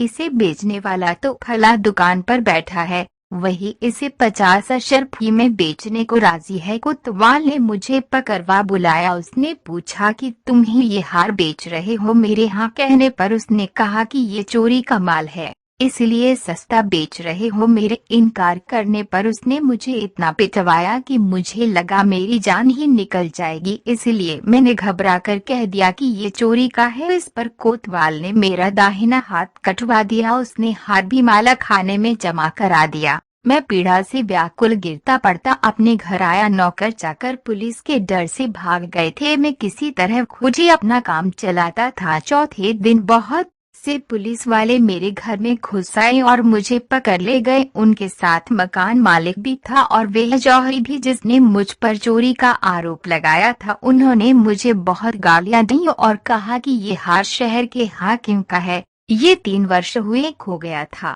उसी समय से हाकिम की पुत्री भी लापता है। ये कहकर उन्होंने मुझे रस्सी से बांधा और हाकिम के सामने पेश कर दिया। मैं पहले तो घबराया कि ये और बड़ी मुसीबत गले पड़ी, फिर मैंने सोचा कि हाकिम अधिक से अधिक मुझे मरवा ही तो देगा और वे भी इस कष्ट, निर्धनता और लज्जा के जीवन से अच्छा है। किंतु हाकिम ने मुझे देखकर कहा, ये आदमी चोर नहीं हो सकता, जिसने इस पर चोरी का आरोपी लगाया है वह मारा जाएगा। वह व्यापारी कत्ल कर दिया गया। अब हाकिम ने समस्त उपस्थित व्यक्तियों को जाने का आदेश दिया। सिर्फ मुझे रोक रखा। एकांत होने पर उसने मुझसे कहा, बेटे अब तुम बेखटके पूरा हाल बता दो कि ये हार तुम्हारे हाथ किस तरह लगा। ये ध्यान रहे कि मुझसे कोई छोटी से छोटी बात भी न छुपाई जाए। तब मैंने पूरी तरह बताया कि किस तरह पहली स्त्री दूसरी को मेरे पास लाई थी और किस तरह उसने उसे विष देकर मच डाला। मैंने ये भी बताया कि दूसरी स्त्री की लाश कहाँ खड़ी है।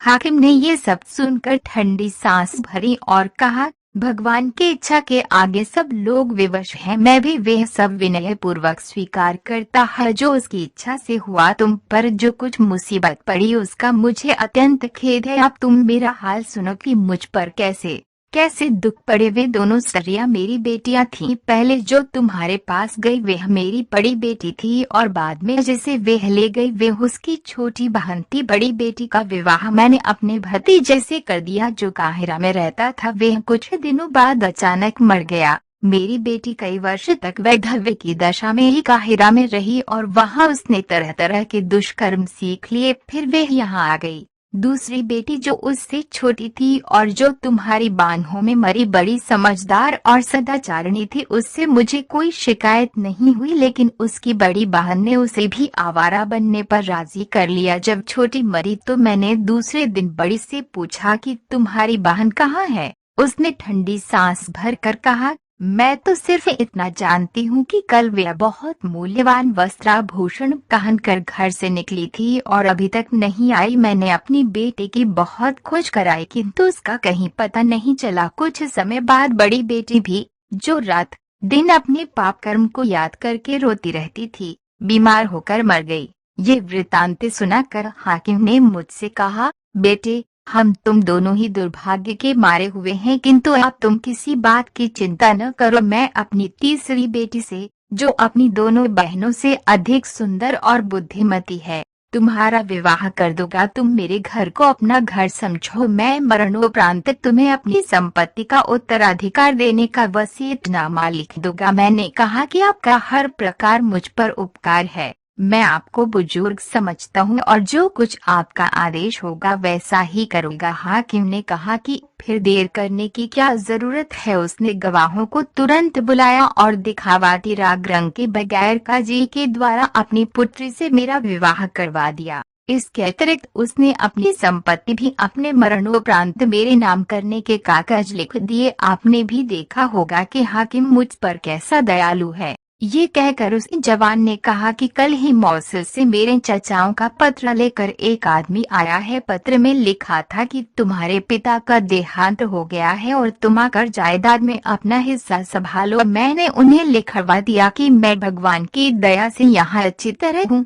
किंतु मेरे लिए मोसे लाना संभव नहीं है। मैंने ये भी लिखवा दिया कि पिता से मिलने वाली जायदाद खुशी से आप लोगों को दे रहा हूँ। ये कहकर उस जवान ने मुझसे कहा कि अब मैंने आपको अपना पूरा हाल बता दिया कि किस तरह से मेरा दाहिना हाथ जाता रहा।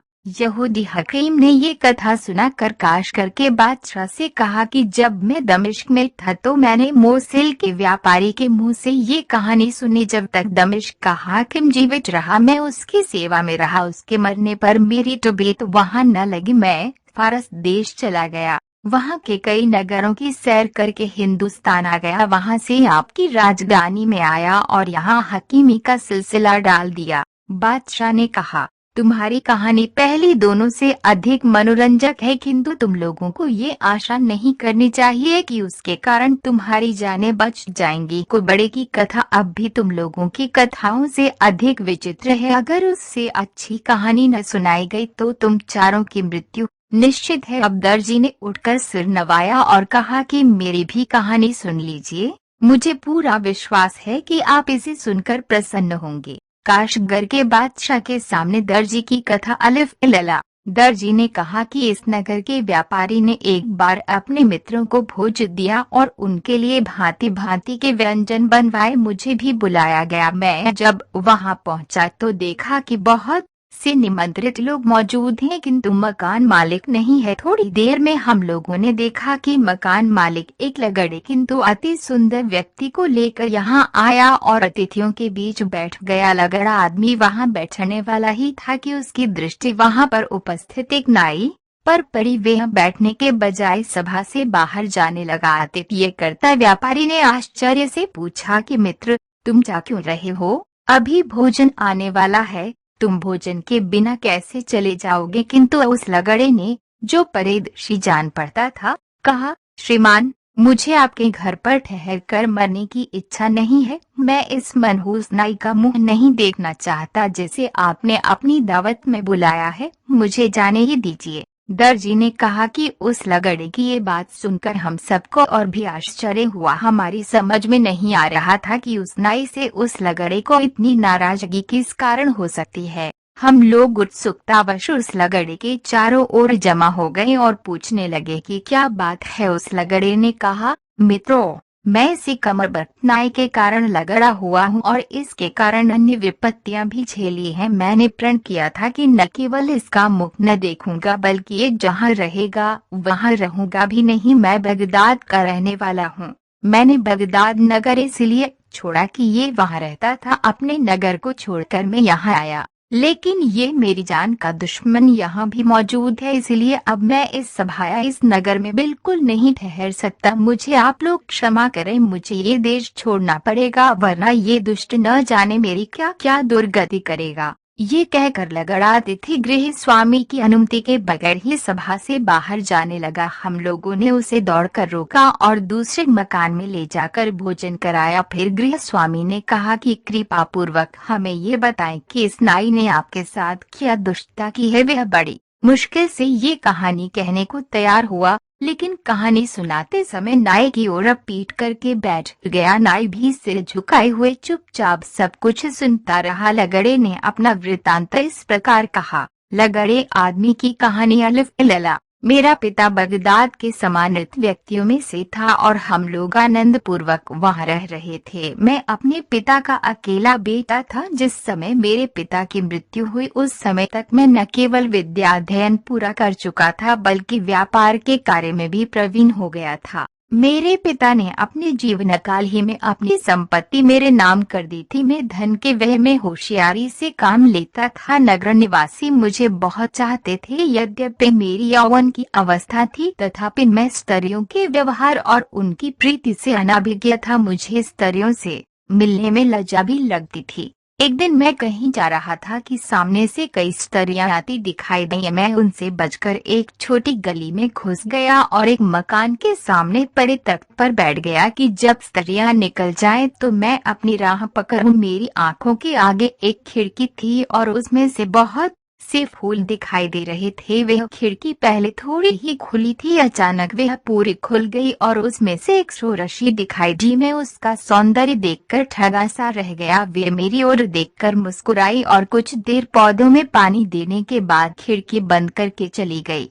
कहाँ तो मैं स्त्रियों से भागता था और कहाँ उस सुंदरी के चले जाने से इतना दुखी हुआ कि अचेत हो गया। जब होश आया तो देखा कि नगर का बड़ा काजी बड़े समारोह के साथ उस मकान में प्रविष्ट हुआ। मैंने समझ लिया कि वे सुंदरी इसी की पुत्री है। मैं अपने घर वापस आ गया, किंतु उस रमणी का ध्यान मुझे बिल्कुल नहीं भूलता था। 2-4 दिन में विरह व्याधि से मैं ऐसा पीड़ित हुआ कि बिस्तर से लग गया। मेरे मित्रों और संबंधियों को मेरी दशा से बड़ी चिंता हुई और सब आकर मेरा हाल पूछने लगे। मैंने लज्जावश उन्हें कुछ न बताया। इस पर वे हकीम को ले आए, किंतु उस हकीम तथा अन्य हकीमों की दवाओं से मुझे कोई लाभ न हुआ। मेरी दशा क्षय के रोगी की भांति निरंतर बिगड़ती गई। एक दिन एक बुढ़िया मुझे देखने को आई। ये वृद्धा मेरे कुछ संबंधियों की परिचिता थी। उसने बड़े ध्यान पूर्वक मेरा सिर से पांव तक निरीक्षण किया, किंतु किसी रोग के लक्षण मुझ में नहीं पाए। वह कुछ सोचती रही,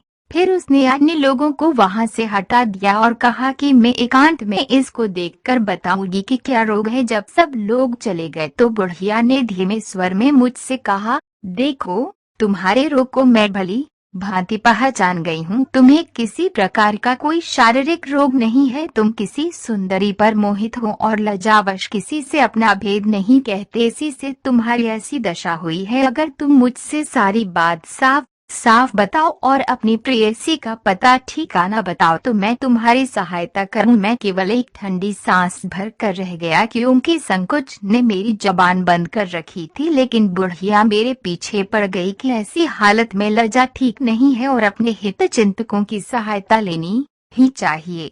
बुढ़िया के इतना कहने सुनने से मेरी झिझक भी खुल गई और मैंने उससे अपने दिल का हाल कहकर कहा कि अगर तुम्हारी मध्यस्थता से मुझे एक बार वह देखने को भी मिल जाए और उसे मेरे प्रेम का हाल मालूम हो जाए तो मेरा जीवन सफल हो जाए। बुढ़िया बोली, बेटे, जिस रूपसी की बात तुम कर रहे हो वह शहर के बड़े काजी की पुत्री है। इसमें संदेह नहीं कि उस जैसी सुंदर और मनमोहिनी स्त्री सारे बगदाद में शायद ही कोई हो, किंतु वह लड़की और उसका पिता दोनों ही महागर्विले और कटुभाषी है। बड़ा काजी अपनी पुत्रियों को घर के अंदर ही बंद रखता है। उसने उन्हें आज्ञा दी है कि अगर आवश्यकतावश बाहर भी निकलो तो किसी पुरुष की ओर न देखना। जब वे बाहर जाती हैं तो उनकी आंखों पर पट्टियां बांध दी जाती हैं और दासियां उनका हाथ पकड़कर गलियों में से निकलती हैं जैसे अंधों को ले जाते हैं। ऐसा अजीब हाल है उनके पिता का। अच्छा होता यदि तुम किसी और स्त्री के प्रति आकृष्ट हुए होते।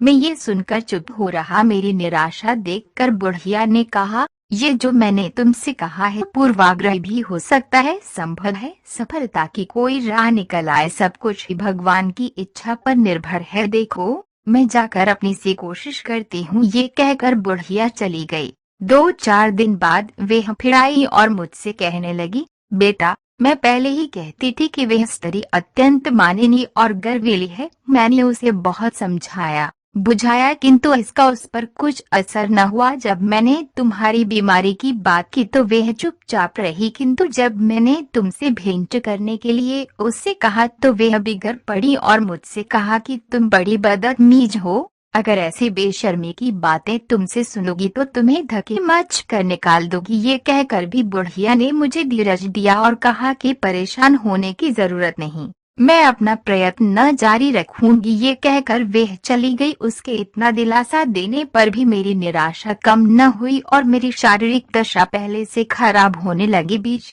बीच में बुढ़िया आती और उससे बातें करके मुझे किंचित धैर्य होता। एक दिन जब वे आई तो मेरे पास कई रिश्तेदार स्त्रियां बैठी थीं। बुढ़िया ने मेरे कान में कहा कि मैं तुम्हारे लिए खुशखबरी लाई हूँ। ये सुनकर मुझ में नई शक्ति का संचार हुआ और मैं वृद्धा को ले कर बगल वाले कमरे में चला गया ताकि उसका लाया हुआ समाचार सुनूं। बुढ़िया ने कहा, कल सोमवार था। मैं उस सुंदरी के पास गई। वह प्रसन्न मुद्रा में थी और मैंने सोचा कि काम बन सकता है। मैंने अपनी दशा बड़ी दुखपूर्ण बनाई और कुछ देर में आंसू बहाने लगी। उसने पूछा कि अम्मा, क्या बात है, तुम रो क्यों रही हो? मैंने कहा, क्या कहूँ, मैं उस आदमी की दशा सोचकर रो रही हूँ। वह बेचारा अब तक रो रहा है और तुम्हारे प्रेम के कारण मृत्यु के समीप जा पहुंचा है और तुम इतनी कठोर हृदय हो कि उसकी जान लेने पर तुली हो। वह कहने लगी, तुम क्या बक रही हो? मैं उसे जानती भी नहीं तो उसकी जान क्यों लोगी? तुम बेकार के आरोप मुझ पर न लगाया करो। मैंने कहा, सुंदरी, तुम शायद भूल गई हो कि मैंने तुम्हें पहले ही बताया था कि ये वही आदमी है जो तुम्हारे सामने वाले मकान के चबूतरे पर बैठा था। तुमने खिड़की खोली थी और वृक्षों पर पानी दिया था। वे उसी समय तुम पर मोहित हो गया और तब से तुम्हारे विछोह में रात दिन घुल रहा है। अब उसमें सांस के आने जाने के अलावा कुछ नहीं रहा। उस दिन मैंने उसकी बात की थी तो तुम बुरी तरह बिगड़ गई थी। ये बात जब उसे मालूम हुई तो उसकी दशा और बिगड़ने लगी। अब अगर तुम्हारी कुछ कृपा हो तो शायद वह बच जाए, वरना तो उससे गया ही समझो। ये कहने के बाद मैंने अपने स्वर और आंखों में और दुखी भरकर ठंडी सांस लेना और आंसू बहाना आरंभ किया। फिर उस मनमोहिनी ने कहा, अम्मा, तुम ठीक कहती हो कि मेरे प्रेम ने उसकी ये दशा कर दी है। फिर कुछ देर बाद वह बोली कि अगर मुझे देखने और मुझसे बात करने भर से उसकी दशा सुधर जाए तो कोई हर्ज नहीं। मैंने ठंडी सांस भरकर कहा, तुम्हारी इतनी ही कृपा बहुत होगी। उसने कहा कि तुम उससे कहो कि अगर वह मुझे देखना और मुझसे बात करना चाहता है तो मैं इसके लिए तैयार हूँ, किंतु इतने से अधिक कोई आशा मुझसे न रखे और आगे की बात तभी हो सकती है जब मेरे पिता की रजामंदी से उसके साथ मेरा विवाह हो जाए। मैंने उसे अनेक आशीर्वाद दिए और कहा कि मैं अब ये प्राणदायक समाचार जाकर उसे सुनाती हूँ। उस सुंदरी ने कहा, मेरे पिताजी शुक्रवार को जुमे की नमाज जामा मस्जिद में जाकर पढ़ते हैं। उस समय वे आदमी यहाँ अकेला आए तो मैं उसे अंदर बुला लूंगी और पिता के आने के एक घड़ी पहले उसे विदा कर दूंगी। उस समय वह जी भरकर मुझे देख सकता है और मुझसे बातें कर सकता है। जब बुढ़िया ने ये सब बातें मुझसे कही तो मैं खुशी से पागल हो गया। मुझ में जैसे नई जीवनी शक्ति आ गई। मैंने उस बुढ़िया को बार बार धन्यवाद दिया और 1000 अशर्फियां उसे इनाम में दे डाली। अगले शुक्रवार में जल्दी उठ गया। मैंने सोचा मैं हजामत बनवाकर अच्छे कपड़े पहनकर और इत्र लगाकर बड़े काजी के महल में जाऊं और अपनी प्रेयसी से भेंट करूं। तय मैंने एक सेवक को आज्ञा दी कि किसी अच्छे नाई को बुला लाए जिससे मैं हजामत बनवाऊं। वे इसी दुष्ट नाई को ले आया जो इस समय मेरे पीछे बैठा है। इसने आते ही मुझे देखकर कहा, आप अभी हाल ही में बहुत बीमार जान पड़ते हैं। मैंने कहा कि हाँ, मैंने बहुत दिनों तक बीमारी से बड़ा कष्ट उठाया है और अभी हाल ही में अच्छा हुआ हूँ। उसने कहा, भगवान आपको दीर्घायु करें और सदा निरोग रखें। मैंने कहा, सब उसकी इच्छा पर निर्भर है, वह जैसे चाहे वैसे रखें। इसके बाद ये बोला कि मुझे क्या आज्ञा है, मैं आपकी हजामत बनाऊं या फसदा खोलूं? मुझे गुस्सा आ गया और मैंने कहा, तुम्हारा दिमाग खराब हो गया है क्या? अभी मैं कह चुका हूँ कि मैं लंबी बीमारी से उठा हूँ। फसदा खुलवाकर और खून निकलवा कर क्या मुझे जान देनी है? तुम जल्दी से मेरी हजामत बनाओ और अपनी राह पकड़ो। मुझे दोपहर को एक जरूरी काम से जाना है। ये नाई इस पर भी काफी देर तक बकवास करता रहा। न तो इसने अपनी औजारों की पेटी खोली न कोई उस तरह निकाल कर तेज किया। हाँ, कुछ देर बाद उसने अपनी पेटी से एक यंत्र सा निकाला और आंगन में जाकर उसे सूर्य की ओर लगा दिया। फिर उंगलियों पर गिनकर कहने लगा कि आपको प्रसन्न होना चाहिए। आज बृहस्पति और मंगलवार का बड़ा अच्छा योग है और हजामत के लिए इससे अच्छा कोई अन्य योग नहीं हो सकता, किंतु इसके अतिरिक्त एक दुर्भाग्य का योग भी है। ग्रहों की गति से मालूम हो रहा है कि आप पर बड़ा कष्ट पड़ेगा आज, किंतु आपके प्राणों को कोई खतरा नहीं है। हाँ, कष्ट ऐसा होगा कि आप उसे जीवन भर न भूल सकेंगे। आप कृपा कर मुझे साथ रखें तो शायद मुसीबत पड़ने पर मैं आपके काम आऊं। ये कहकर लगड़े आदमी ने कहा कि दोस्तों, आप लोग खुद ही सोचें कि मेरी क्या दशा होगी। एक और मेरी जीवनदायिनी प्रेयसी ने मुझे अकेले ऐसी जगह बुलाया जहां चिड़िया भी उड़कर न जा सके। दूसरी ओर ये दुष्ट बेकार की बकबक में समय नष्ट कर रहा है। मुझे क्रोध तो बहुत आया, किंतु मैंने उस पर काबू पाकर कहा कि देखो, मैंने तुम्हें यहाँ सलाह लेने और मुहूर्त देखने को नहीं बुलाया, हजामत बनवाने को बुलाया है। तुम्हें हजामत बनानी है तो बनाओ, वरना चले जाओ, मैं दूसरा नाई बुला लूंगा। इसने दांत निपोड़ते हुए कहा, आप इतना क्रुद्ध क्यों हो रहे हैं? मेरे जैसा गुणी नाई आपको सारे संसार में नहीं मिलेगा। मैं अनेक विद्याओं में पारंगत हूँ, जिनमें से कुछ का उल्लेख कर रहा हूँ। मैं हकीमी जानता हूँ, ज्योतिष, व्याकरण, काव्यशास्त्र, वेदांता, न्याय व्यवस्था आदि सब जानता हूँ। मैं गणित भी जानता हूँ और खगोल शास्त्र भी, और सारे बादशाहों के इतिहासों से भी परिचित हूँ। मेरे स्वर्गवासी पिता ने, जिनकी याद से मेरा दिल अब भी भर जाता है, सारी विद्याएं मुझे सिखाई थीं, जिससे मैं आप सज्जनों की सेवा भी करूं और सुरक्षा भी।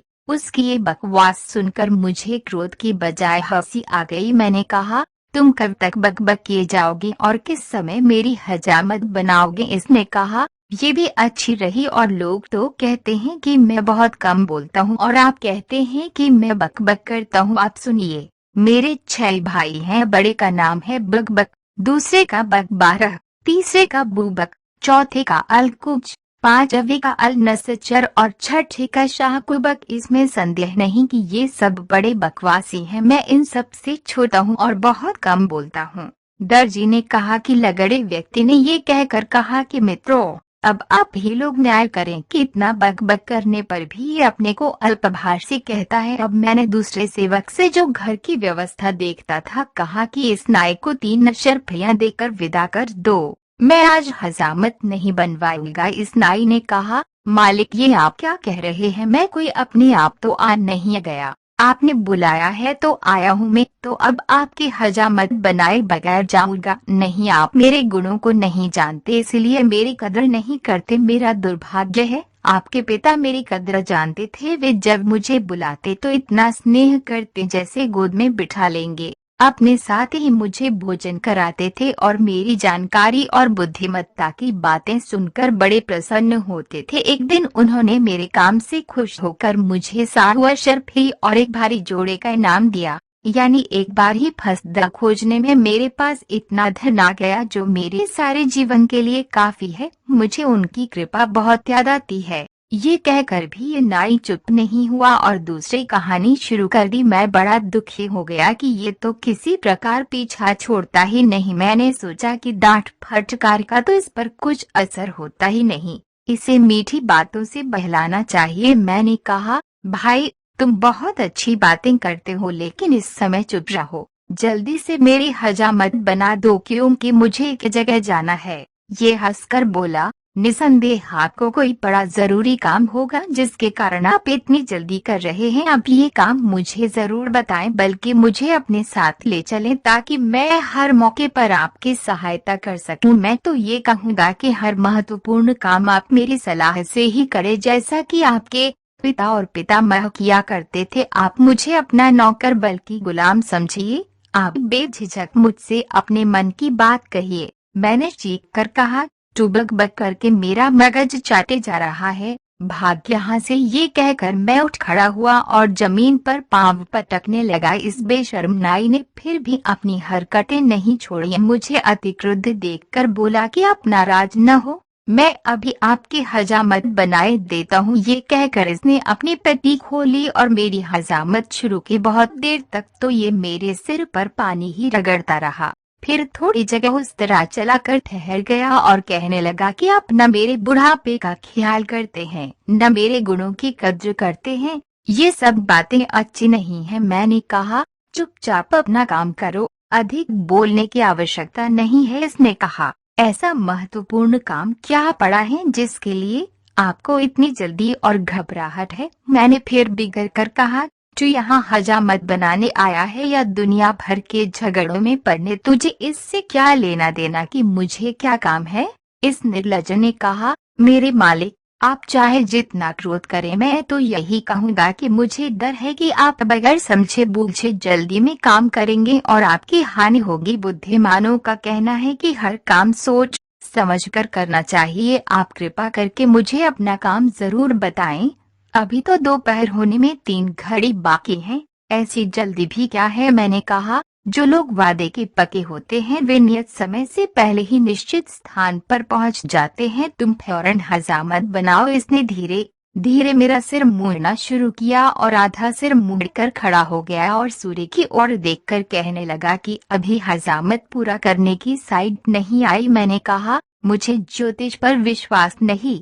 तू जल्द हाथ चला। इसने कहा, अच्छा आप कहते हैं तो बनाए देता हूँ, लेकिन डर है कि आप कहीं बीमार न पड़ जाएं। ये कहकर इसने काम तो शुरू किया, लेकिन ये हाल कि एक बार मुड़ता था तो 10 बातें कहता था। मैंने इसे धोखा देने के लिए कहा कि मेरे मित्रों ने मेरे स्वास्थ्य लाभ की खुशी में भोज दिया है, मुझे उसमें जाना है। ये सुनकर ये उछल पड़ा और बोला, आपने अच्छी याद दिलाई, मैंने भी अपने मित्रों को भोजन पर बुलाया था, लेकिन मैं भूल गया और कुछ भी तैयारी नहीं की। मैंने कहा, भाई तुम इसकी फिक्र न करो, मैं तुम्हें अपनी रसोई से पकाया खाना दिलवा दूंगा। पिताजी तुम्हारी बातों से खुश होकर इनाम देते थे, मैं तुम्हें उनसे बढ़कर इनाम दूंगा, मगर इस शर्त पर कि तुम चुप रहो। इसने कहा कि भगवान आपको प्रसन्न रखे, लेकिन न जाने आपका दिया हुआ सामान काफी हो गया नहीं। मैंने कहा कि 6 भुने हुए मुर्गे हैं,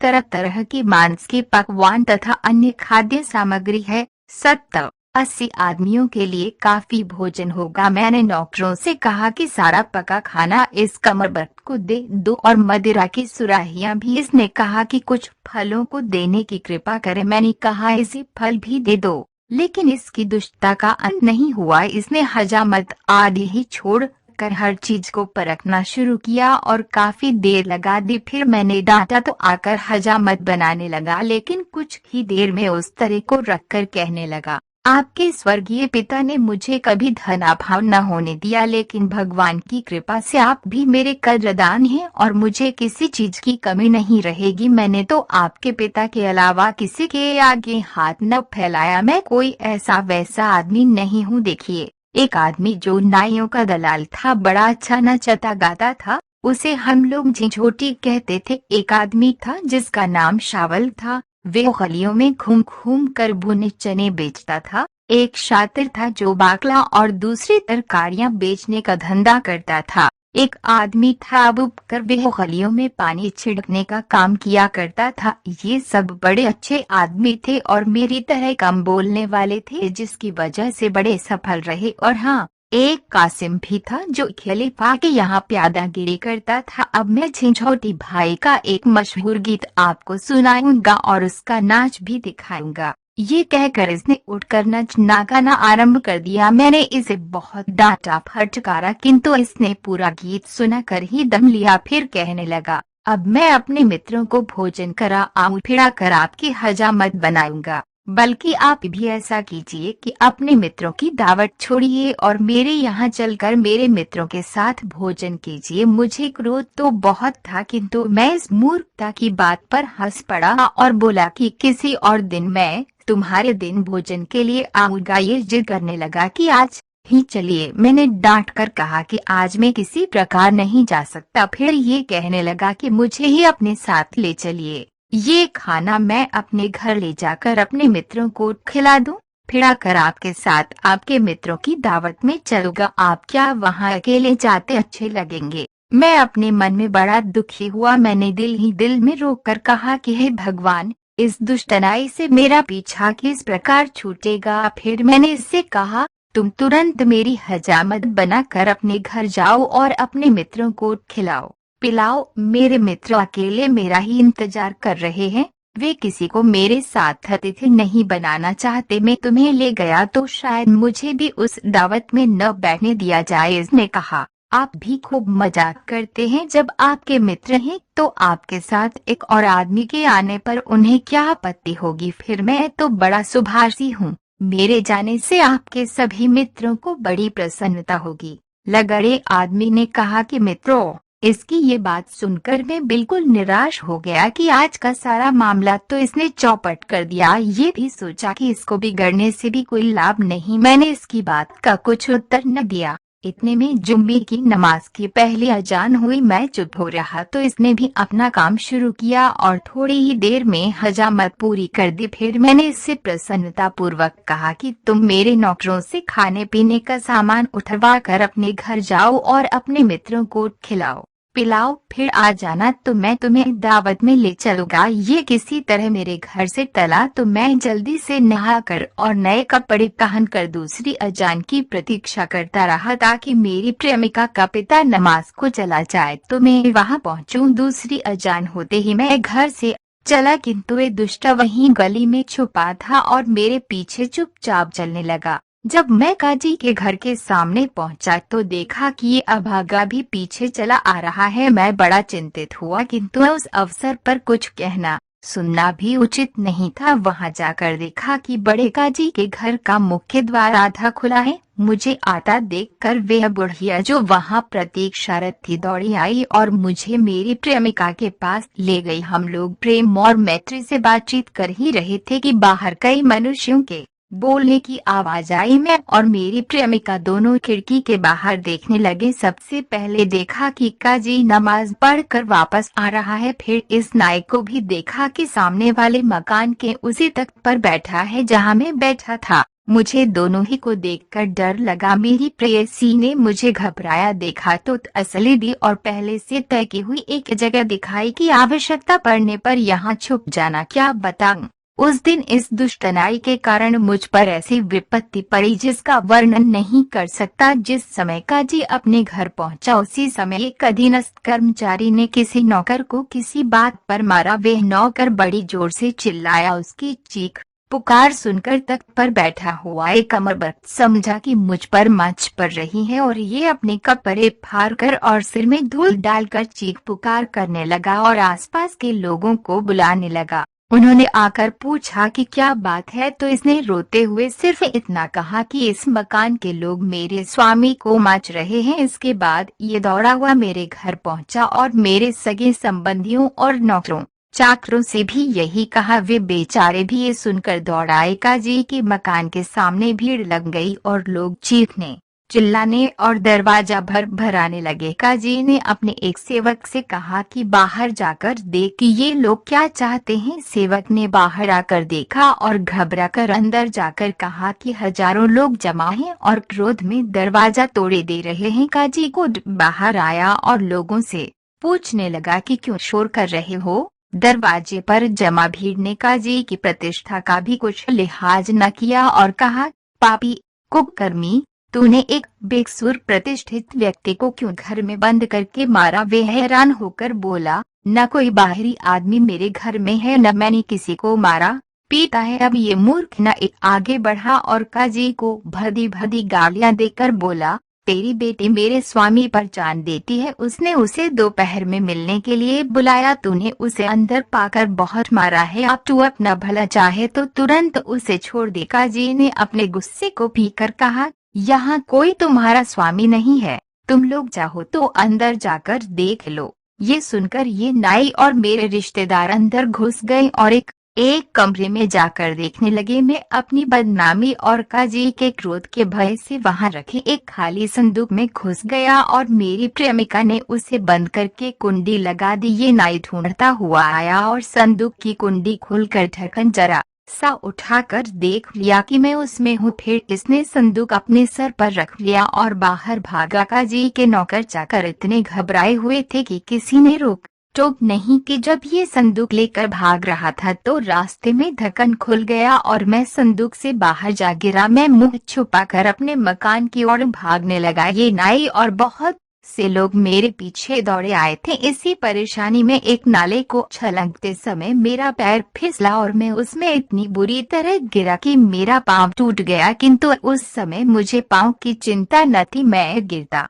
पता भागने लगा। जब भीड़ मेरे पास पहुंचती तो मैं जेब से मुट्ठी भर सिक्के उसकी ओर फेंकता। वह लोग सिक्के उठाते तब तक मैं और आगे भागता। काफी दूर निकल जाने पर भीड़ ने मेरा पीछा छोड़ दिया, किंतु वे दुष्ट नाई बराबर बकवास करता हुआ मेरे पीछे लगा रहा। ये बराबर चिल्ला कर कह रहा था, देखिए मैंने आपका कितना उपकार किया है और आपके लिए कितना कष्ट झेला है और किस भांति आपको काजी के हाथ से बचाया है। मैंने पहले ही कहा था कि अगर मुझे साथ न ले चलेंगे तो बड़ी मुसीबत में फंसेंगे। ये जो कुछ हुआ आपकी बुद्धि की कमी के कारण हुआ और आप फिर बड़ी भूल कर रहे हैं कि मुझसे भाग रहे हैं। अब मुझसे भागेंगे तो फिर मुसीबत में पड़ेंगे। ये पापी इसी प्रकार बकवास करता हुआ आ रहा था। सारे सुनने वाले समझ गए कि मैं किस काम के लिए गया था और सभी मुझे देखकर हंसने लगे थे। सभी लोग मेरी खिल्ली उड़ा रहे थे। मेरा जी करने लगा कि इसी जगह इसे पकड़कर इसका गला दबाएं, लेकिन ये सोच कर रह गया कि ऐसा करने में मेरी ही और फजीहत होगी। लोग बराबर मेरा मजाक उड़ा रहे थे और ये बराबर बकता हुआ मेरे पीछे लगा था। मैं लाचार होकर एक बड़े घर में घुस गया। उसका स्वामी मेरा परिचित था। उसके पास जाकर मैंने कहा,